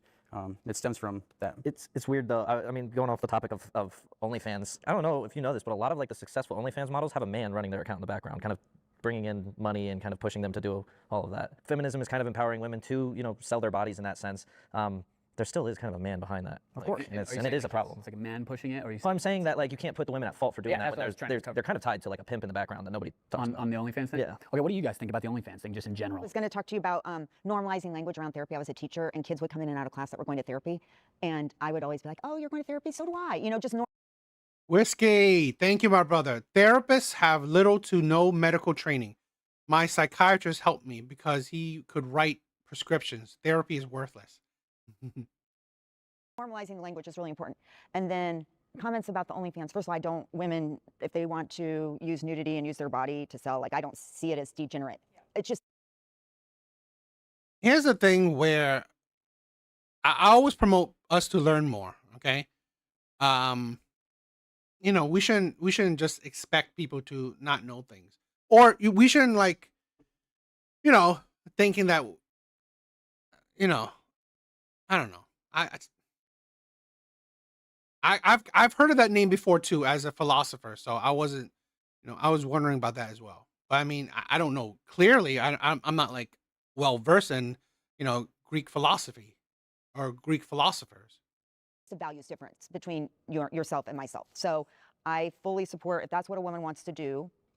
If you're choosing as a man to watch it and you feel something in regards to watching it, feel lesser than or depleted or whatever word you were using, that's to me on you versus, that feels like a choice. I'm not, because I don't know who's strong-arming you into looking at OnlyFans. Yeah, I think that's just kind of like a bad argument to make against that. It's an addiction, and a lot of men are tied to it, and it's very hard for them to stop. Right. And so if we're on X scrolling and we see 1 million girls on OnlyFans, they're more tempted to do that stuff again. That's algorithms too, though. You what? I said that's algorithms too, though. Yeah, not on my algorithm. But but is it the woman's fault for that? If they're the ones that are doing it, pushing it out, yeah, they're to contribute to it. But it's also as a society as a whole, like they want to make money off you, and so they're pushing this whole feminism so you can pay more taxes and work a 9-to-5 job, work for somebody else, and break up the home. Like, it's this whole organization of, they don't want what we had before, which was stability and strength. I think more than likely, I don't know because I haven't done my own poll, but I would guess most OnlyFans models probably didn't have strong male role models in the house. So it really comes back to men's fault. What do you guys think of that? Well, we can't not hold them accountable. I hate that. What do you guys think about that, the male role model missing thing? So I had mentioned earlier about how I kind of relate to your story with a father who struggles very, very badly with mental health. He went to Iraq when I was little, so then when he came back, it completely messed him up, and I'm sympathetic to that now. But I would say that I didn't grow up with a strong male figure in my life, father figure, and while it has caused me some issues today, I don't feel a need or want or desire to go do OnlyFans. I don't think that's a fair statement to make. Well, I have very, very... Stop. This is the problem with a lot of people, with a lot of people's arguments. They use their own experience to counteract or as a counter argument to someone else's opinions. That don't fucking make sense. Great for you. It doesn't mean that you represent all women, right? I think last I saw there's 1.4 million OF models. 1.4. You are one woman. You are nothing special. You are not even a drop in the bucket. A good mom too. So Sure. I mean, that's where I think I get a lot of my very strong opinions from, is because I was raised by a very strong woman. Kind of had to make up, I think, for the lack of my dad being there. I mean, maybe it would be different if I also didn't have my mom around. So I think there's a variety of factors that come into it.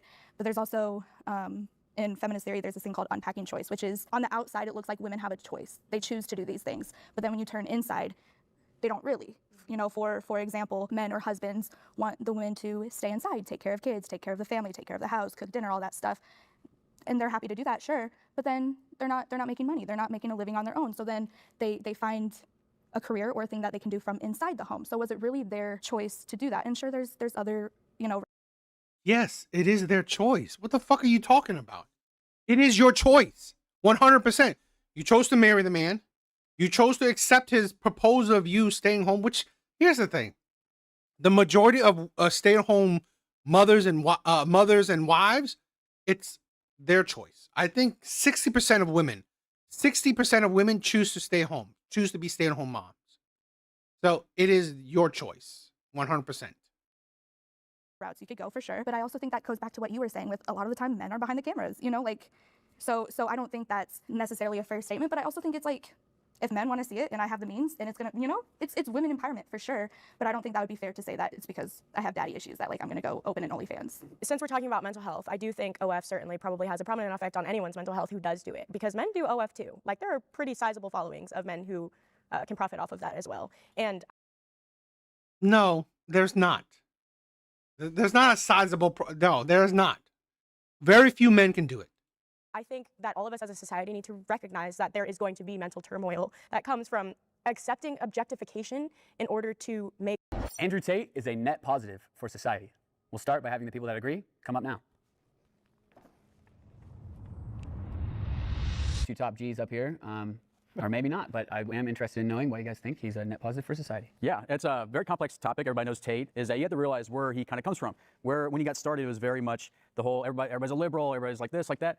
And when you have the whole society swinging in one pendulum, there's going to be people that start to swing back, that start to push back. But I think that what he's doing is he pushes the pendulum of society more back towards like the middle, or even more towards men. It's because like men have felt for a long time that that women are trying to be overpowering, they're trying to do all this stuff, and then men are like, what's going on? And then when they hear somebody kind of like speaking their thoughts, and they relate with them, they help men become more masculine and more secure in themselves, because they're not just having these thoughts of like, oh, okay, maybe I should bow down to my wife, and they're like, no, that's not right. And then Tate's like, no, you absolutely should not do that. And I think what it does, it helps bring that balance to the society that we needed so badly. And that started too, as you could see, when people voted for Donald Trump in 2018 or 2016. I believe it is a net positive because he's the counterculture that we needed. And now you can see today, a lot of people are like that. And I attribute that to Tate's success. Okay, so I think there's a lot of weak men in society, and I'm guilty of being one myself. Andrew Tate's older stuff is super extreme and way out in left field, in my opinion. His newer stuff is not as popular because it's not as extreme. He talks about God now. He talks about being respectful. He talks about being a man and being the role that a man should play. And I think we need just the whole men's mental health that we talked about earlier. We need more male positive role models in order to get us in that direction. Now, is everything absolutely awesome he puts out? Definitely not. I think net positive though, 100%.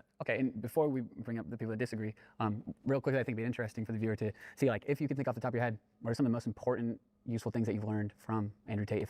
Has it been a net positive on you? I haven't been like a huge Tate follower, but I do like his content. I do like the stuff he says. I'm more of maybe like a Nick Fuentes guy, but Nick what he Fuentes. said, men actually like standing up for themselves and not letting like women or society trample over them. And the fact, like you alluded to too, like there's a lot of weak men, and I would have considered myself like that. And seeing that male role model, like I didn't have one growing up, seeing a guy that's ultra masculine helped me become more like that in myself. Yeah, I agree with that. I think he's really pushing do things that are hard because it'll benefit you and it'll benefit all of society. Like don't back down from things. Like show up and be a man and be strong for yourself and for your family. I think that's beautiful.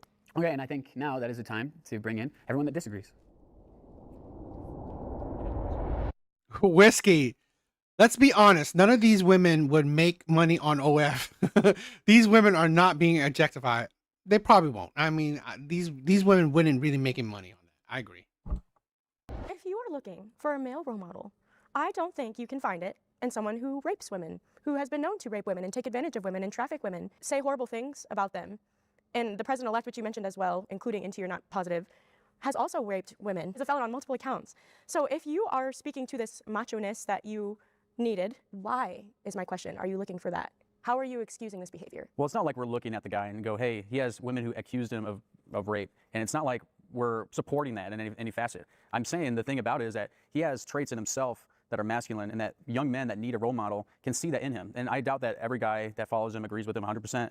Like I don't believe in polygamy, but he has multiple wives and things like that. Andrew Tate has multiple wives? Well, he has like kids, he has like girlfriends.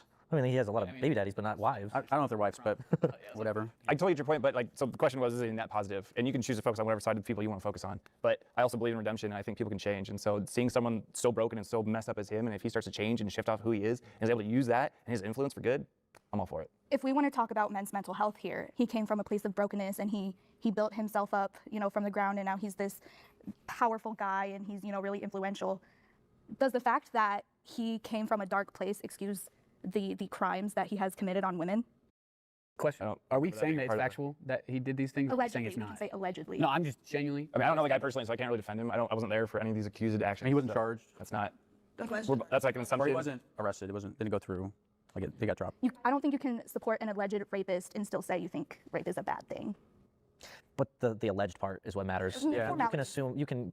So often that is a word that's used, and as somebody who is close with sexual assault victims that have never come forward, that alleged part, I mean, he's tied to rape accusations or not. He's convicted or not, I just don't see how that can be linked to positive role model. Even in acts of redemption, I mean, accountability in a way that also speaks to potential shame and tied to guilt, I don't know. But I just know that there is a time he also would encourage young men like to be a powerhouse over women in their sexual prowess. I just don't, I'll give you guys other strong men to follow that feel like they would not be tied to sexual assault. I wouldn't take her recommendations. I would not take her recommendations on strong men. It's a very gray area. Unfortunately, it's disgusting that women can and have claimed rape when there wasn't one. Statistically, where are they at? Tell me a statistic, how often that happens. There's no way to know. Well, you give me the statistic. What is it? Less than 3%. How do you know? How do you prove that? I guess. Well, statistics are just statistics. I mean, it doesn't. People lie all the time. There's no way to prove that. Yeah, I mean, So- you can't just base your whole theology off of just statistics because they're very skewed or biased. I think you can though. So I've been raped twice. And the first time it happened in college. And I told my roommate about it. And all she said was, welcome to the 97%, because it's 97% of women. And so that's just something, for you to maybe sit with is 75% of young women report experiencing sexual harassment. In the UK, 97% of women aged 18 to 24 said they had experienced sexual harassment. The figure includes behaviors such as unwanted sexual comments, staring, groping, and online harassment. It's very skewed, right? This is why you can't necessarily go 100% on how these statistics are. You need to dig in deeper. 90% of young women sounds like a lot, but when you include online harassment, when you include staring as sexual harassment,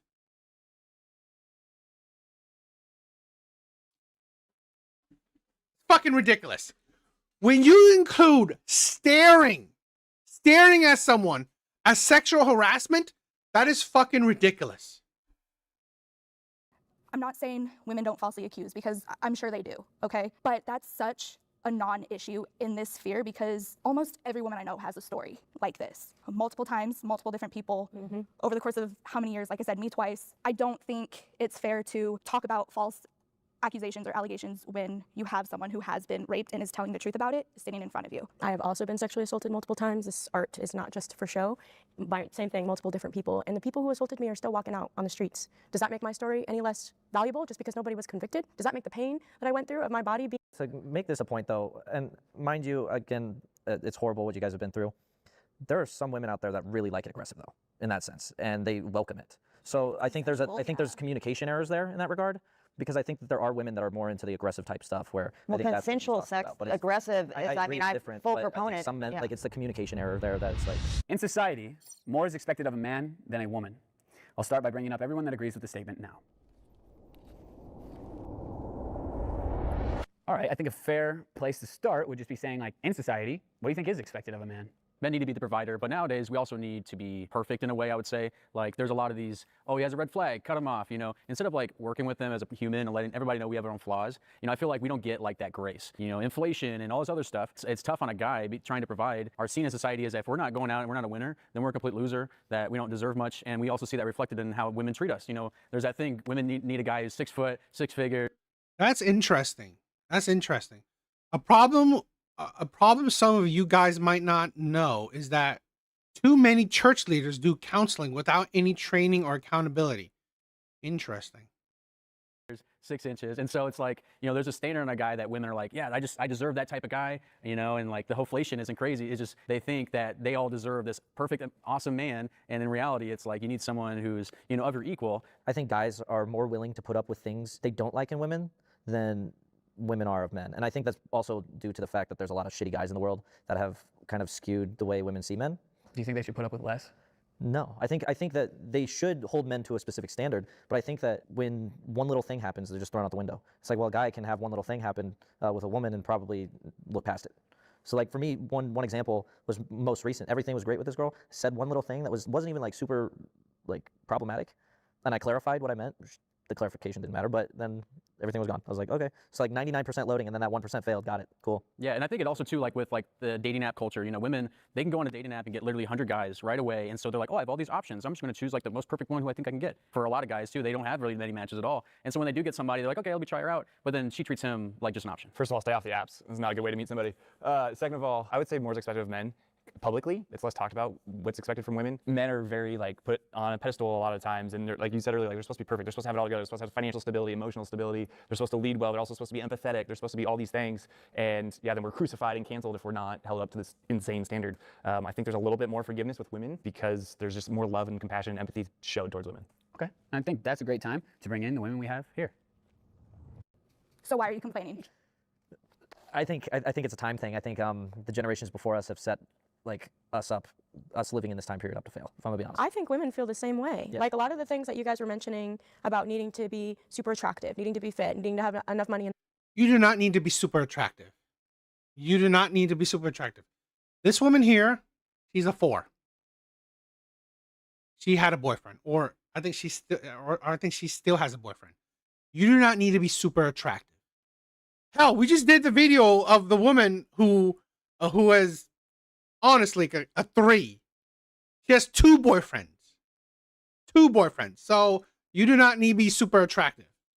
In the bank. I feel all of those same things. I don't think the issue is men being on a pedestal or women being on a pedestal or men going through more, women going through more. I think society as a whole is hurting. And if all of us as human beings, not as men and women, but as human beings, emphasis on the if we acknowledge that and acknowledge that everyone is hurting and that everyone probably feels the way that you guys are saying right now, because I know sure as hell that I did, I related to that the world would be probably a better place. We could meet in the middle somewhere because we're not against each other. You're saying you feel that way too? Yeah. As a woman, you feel like I need to be this and that, and I feel like I'll be judged off this and that. Yeah, especially as a multiracial woman, which has its own whole delve of things. I can say that what you guys are feeling is a very real feeling, and I can also say that I feel it too. I may also feel this way. For example, I can't cook. And I don't like cooking. I don't want to learn how to, okay? But I know that's something that a lot of men look for, right? They want a woman who can have dinner ready. A lot of men. Didn't you say you have a boyfriend? So you literally found a man that didn't care. So really, it's like, it's kind of insane. Kind of insane. You say a lot of men. Are you dating a lot of men that says it? Because literally you said you have boyfriends or you have a man right now. For them when they come home from work. Bullshit, you can't cook. A woman who can, take care of them. And I can... Fat shaming needs to come back. You guys are terrible. Things in my own way, right? But I don't want to. So I think that's somewhere I can relate on that end because, I don't know, it's expected of a woman to cook. And that's not me. And I don't think it ever will be me. Guys, what we're debunking right now is gender norms. I just want everyone to be aware of that right now. Like, what do you think? Well, I think you said it best. I feel like the apps might be a problem and that mostly from you specifically, like it feels like you've had some hard situations or maybe expectations, like where you've been really hard on yourself because women, the expectations they're felt. And especially as an older woman, like you're not supposed to look old or you're not supposed to have gray hair. You're not supposed to have wrinkles. You're not. This is the problem. You are married. You are married. To say, oh, as an older woman, how would you know? You're not in the dating market. That's the thing where this is the problem with a lot of women. You're not supposed to be old in the dating market, right? Particularly for a woman. You're not supposed to be old in the dating market as a woman. Supposed to weigh a certain thing. Yeah, I mean, all of it. I think that comes from women judging women. Yeah, let me ask you guys this. I think big a nice way to roll this is I ask them what they think is expected of men, right? And then I ask you what you actually expect of men. I want to ask you what you think is expected of women, and then I want to ask you guys what you actually expect of women. I mean, going back to what I said, I think someone who is very domestic. And this is the thing where I've never expected women to cook for me. I have never expected any woman to cook for me. I've made my meals myself, so I've never expected maybe there are men like that, right? There probably are, but it's like, I think it's a give and take. I think that usually the men that do expect it are usually the men that they are held to the provider mindset. Cooks, cleans, nurturing, is, able to take care of potential children, be emotionally available. And this isn't just with men, but whenever my friends come to me with like an issue or a problem, I carry that weight myself. And I think, even tying this back to men's mental health, if I see, one of my guy friends struggling or even my dad struggling, he doesn't want to talk about it, I carry that with me. And so I think a lot of men want a empathetic and emotionally in tune, but not overly emotionally in tune, because then it gets like weird. Someone who can offer support, which everybody wants that. I guess maybe it's not just a man thing. Stays quiet, very, very submissive. I think a lot of men like submissive women. I don't want to say follow commands because I think that's weird and it's gross and it's icky. But that's what you think. Yeah. All right. Kind of just sits in the back, shuts up, does whatever they're told. I want to use your guys' words from previous questions to answer this question. You described women as water, as a nurturer, but you also at the same time said that a woman couldn't be a good leader because she's too emotional. That cognitive dissonance right there, a compounding experience as a woman, because we can't make anybody happy. I'm either too emotional or I need to be emotionally nurturing. What if I don't want to be water? What if I'm feeling fiery one day? What if I want to pop off or elevate my voice? I'm a very loud person, obviously, as you guys. You shouldn't be doing that. Like, imagine if a man, what if I want to be loud? What if I want to be fiery? It's like, seriously, control your fucking self. Control yourself. No, you shouldn't be, you shouldn't be like that. Have probably learned from this episode. I also think it is a good thing, but I did not grow up thinking that. And I used to think I'd have to lower my voice in order to be able to find someone to love. So seconding on everything that you said, and then, I mean, based off of what you guys have even said in conversation, like when you watch this back, you do have expectations of women. And sometimes women we don't fit in that box, just like what you're saying. I have some experiential wisdom on my side. So probably when I was younger and single, I probably felt a lot more of what you both feel. I'm lucky through that I have a wonderful partner that maybe what his expectations were, and through conversations and understanding that maybe that's not what I would be, but reverse it, same for him. He's the crier at movies and what have you. He's very in tune with his emotions. He was a social worker when I met him. So as far as making money, we didn't. I was a teacher, he was a social worker. So she picked the right man for her. She picked the right man for her. A man that's a social worker, I'm sorry, that's a job not many men can do that. Very few men can do that. So a man that she's saying the crier and all that stuff, yeah, I think it's social work is for emotional people. I mean, it's for people who are more emotionally, in tune, I guess. We were making it together. I'm glad that I've maybe outgrown some of. Yeah, they can't they can't control. No, this is the problem. You got to control your emotions. You got to learn to control your emotions. All right, this is pretty much done. I mean, I think that's it for tonight. I think that's it. So what do you guys think of that? All right, what do you guys think of tonight?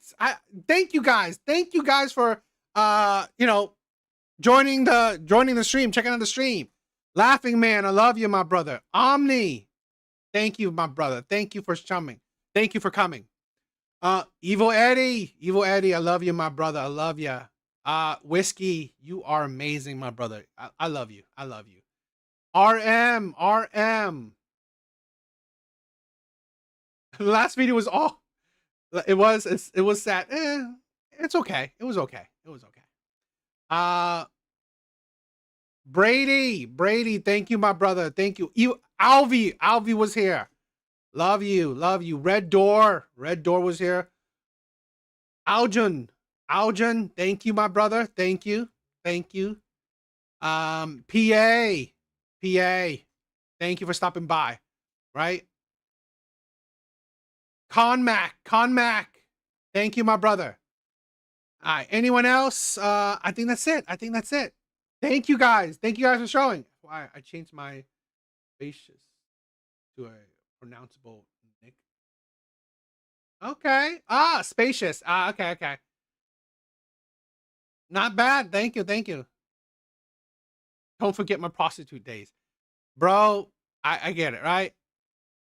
You had many boyfriends when you were a semi-pro in Key West. That did pay me. You've had a wild life, my brother. You had a wild life. So you've done it all. So good that you had a crazy life, right? I love you guys. What did you think, brothers? The sweet music or the Spartan cake? I don't know. Spartan cake? Interesting. Spartan kick. Spartan kick. Oh, sweet chin music. Ah, sweet chin music. Yes, yes. Shawn Michaels, the man himself. I love him. I love that man. One of my favorite wrestlers. One of my favorite wrestlers, right? I swear, you know what? If it wasn't copyrighted things, I would be watching, like, I would do reactions of wrestling.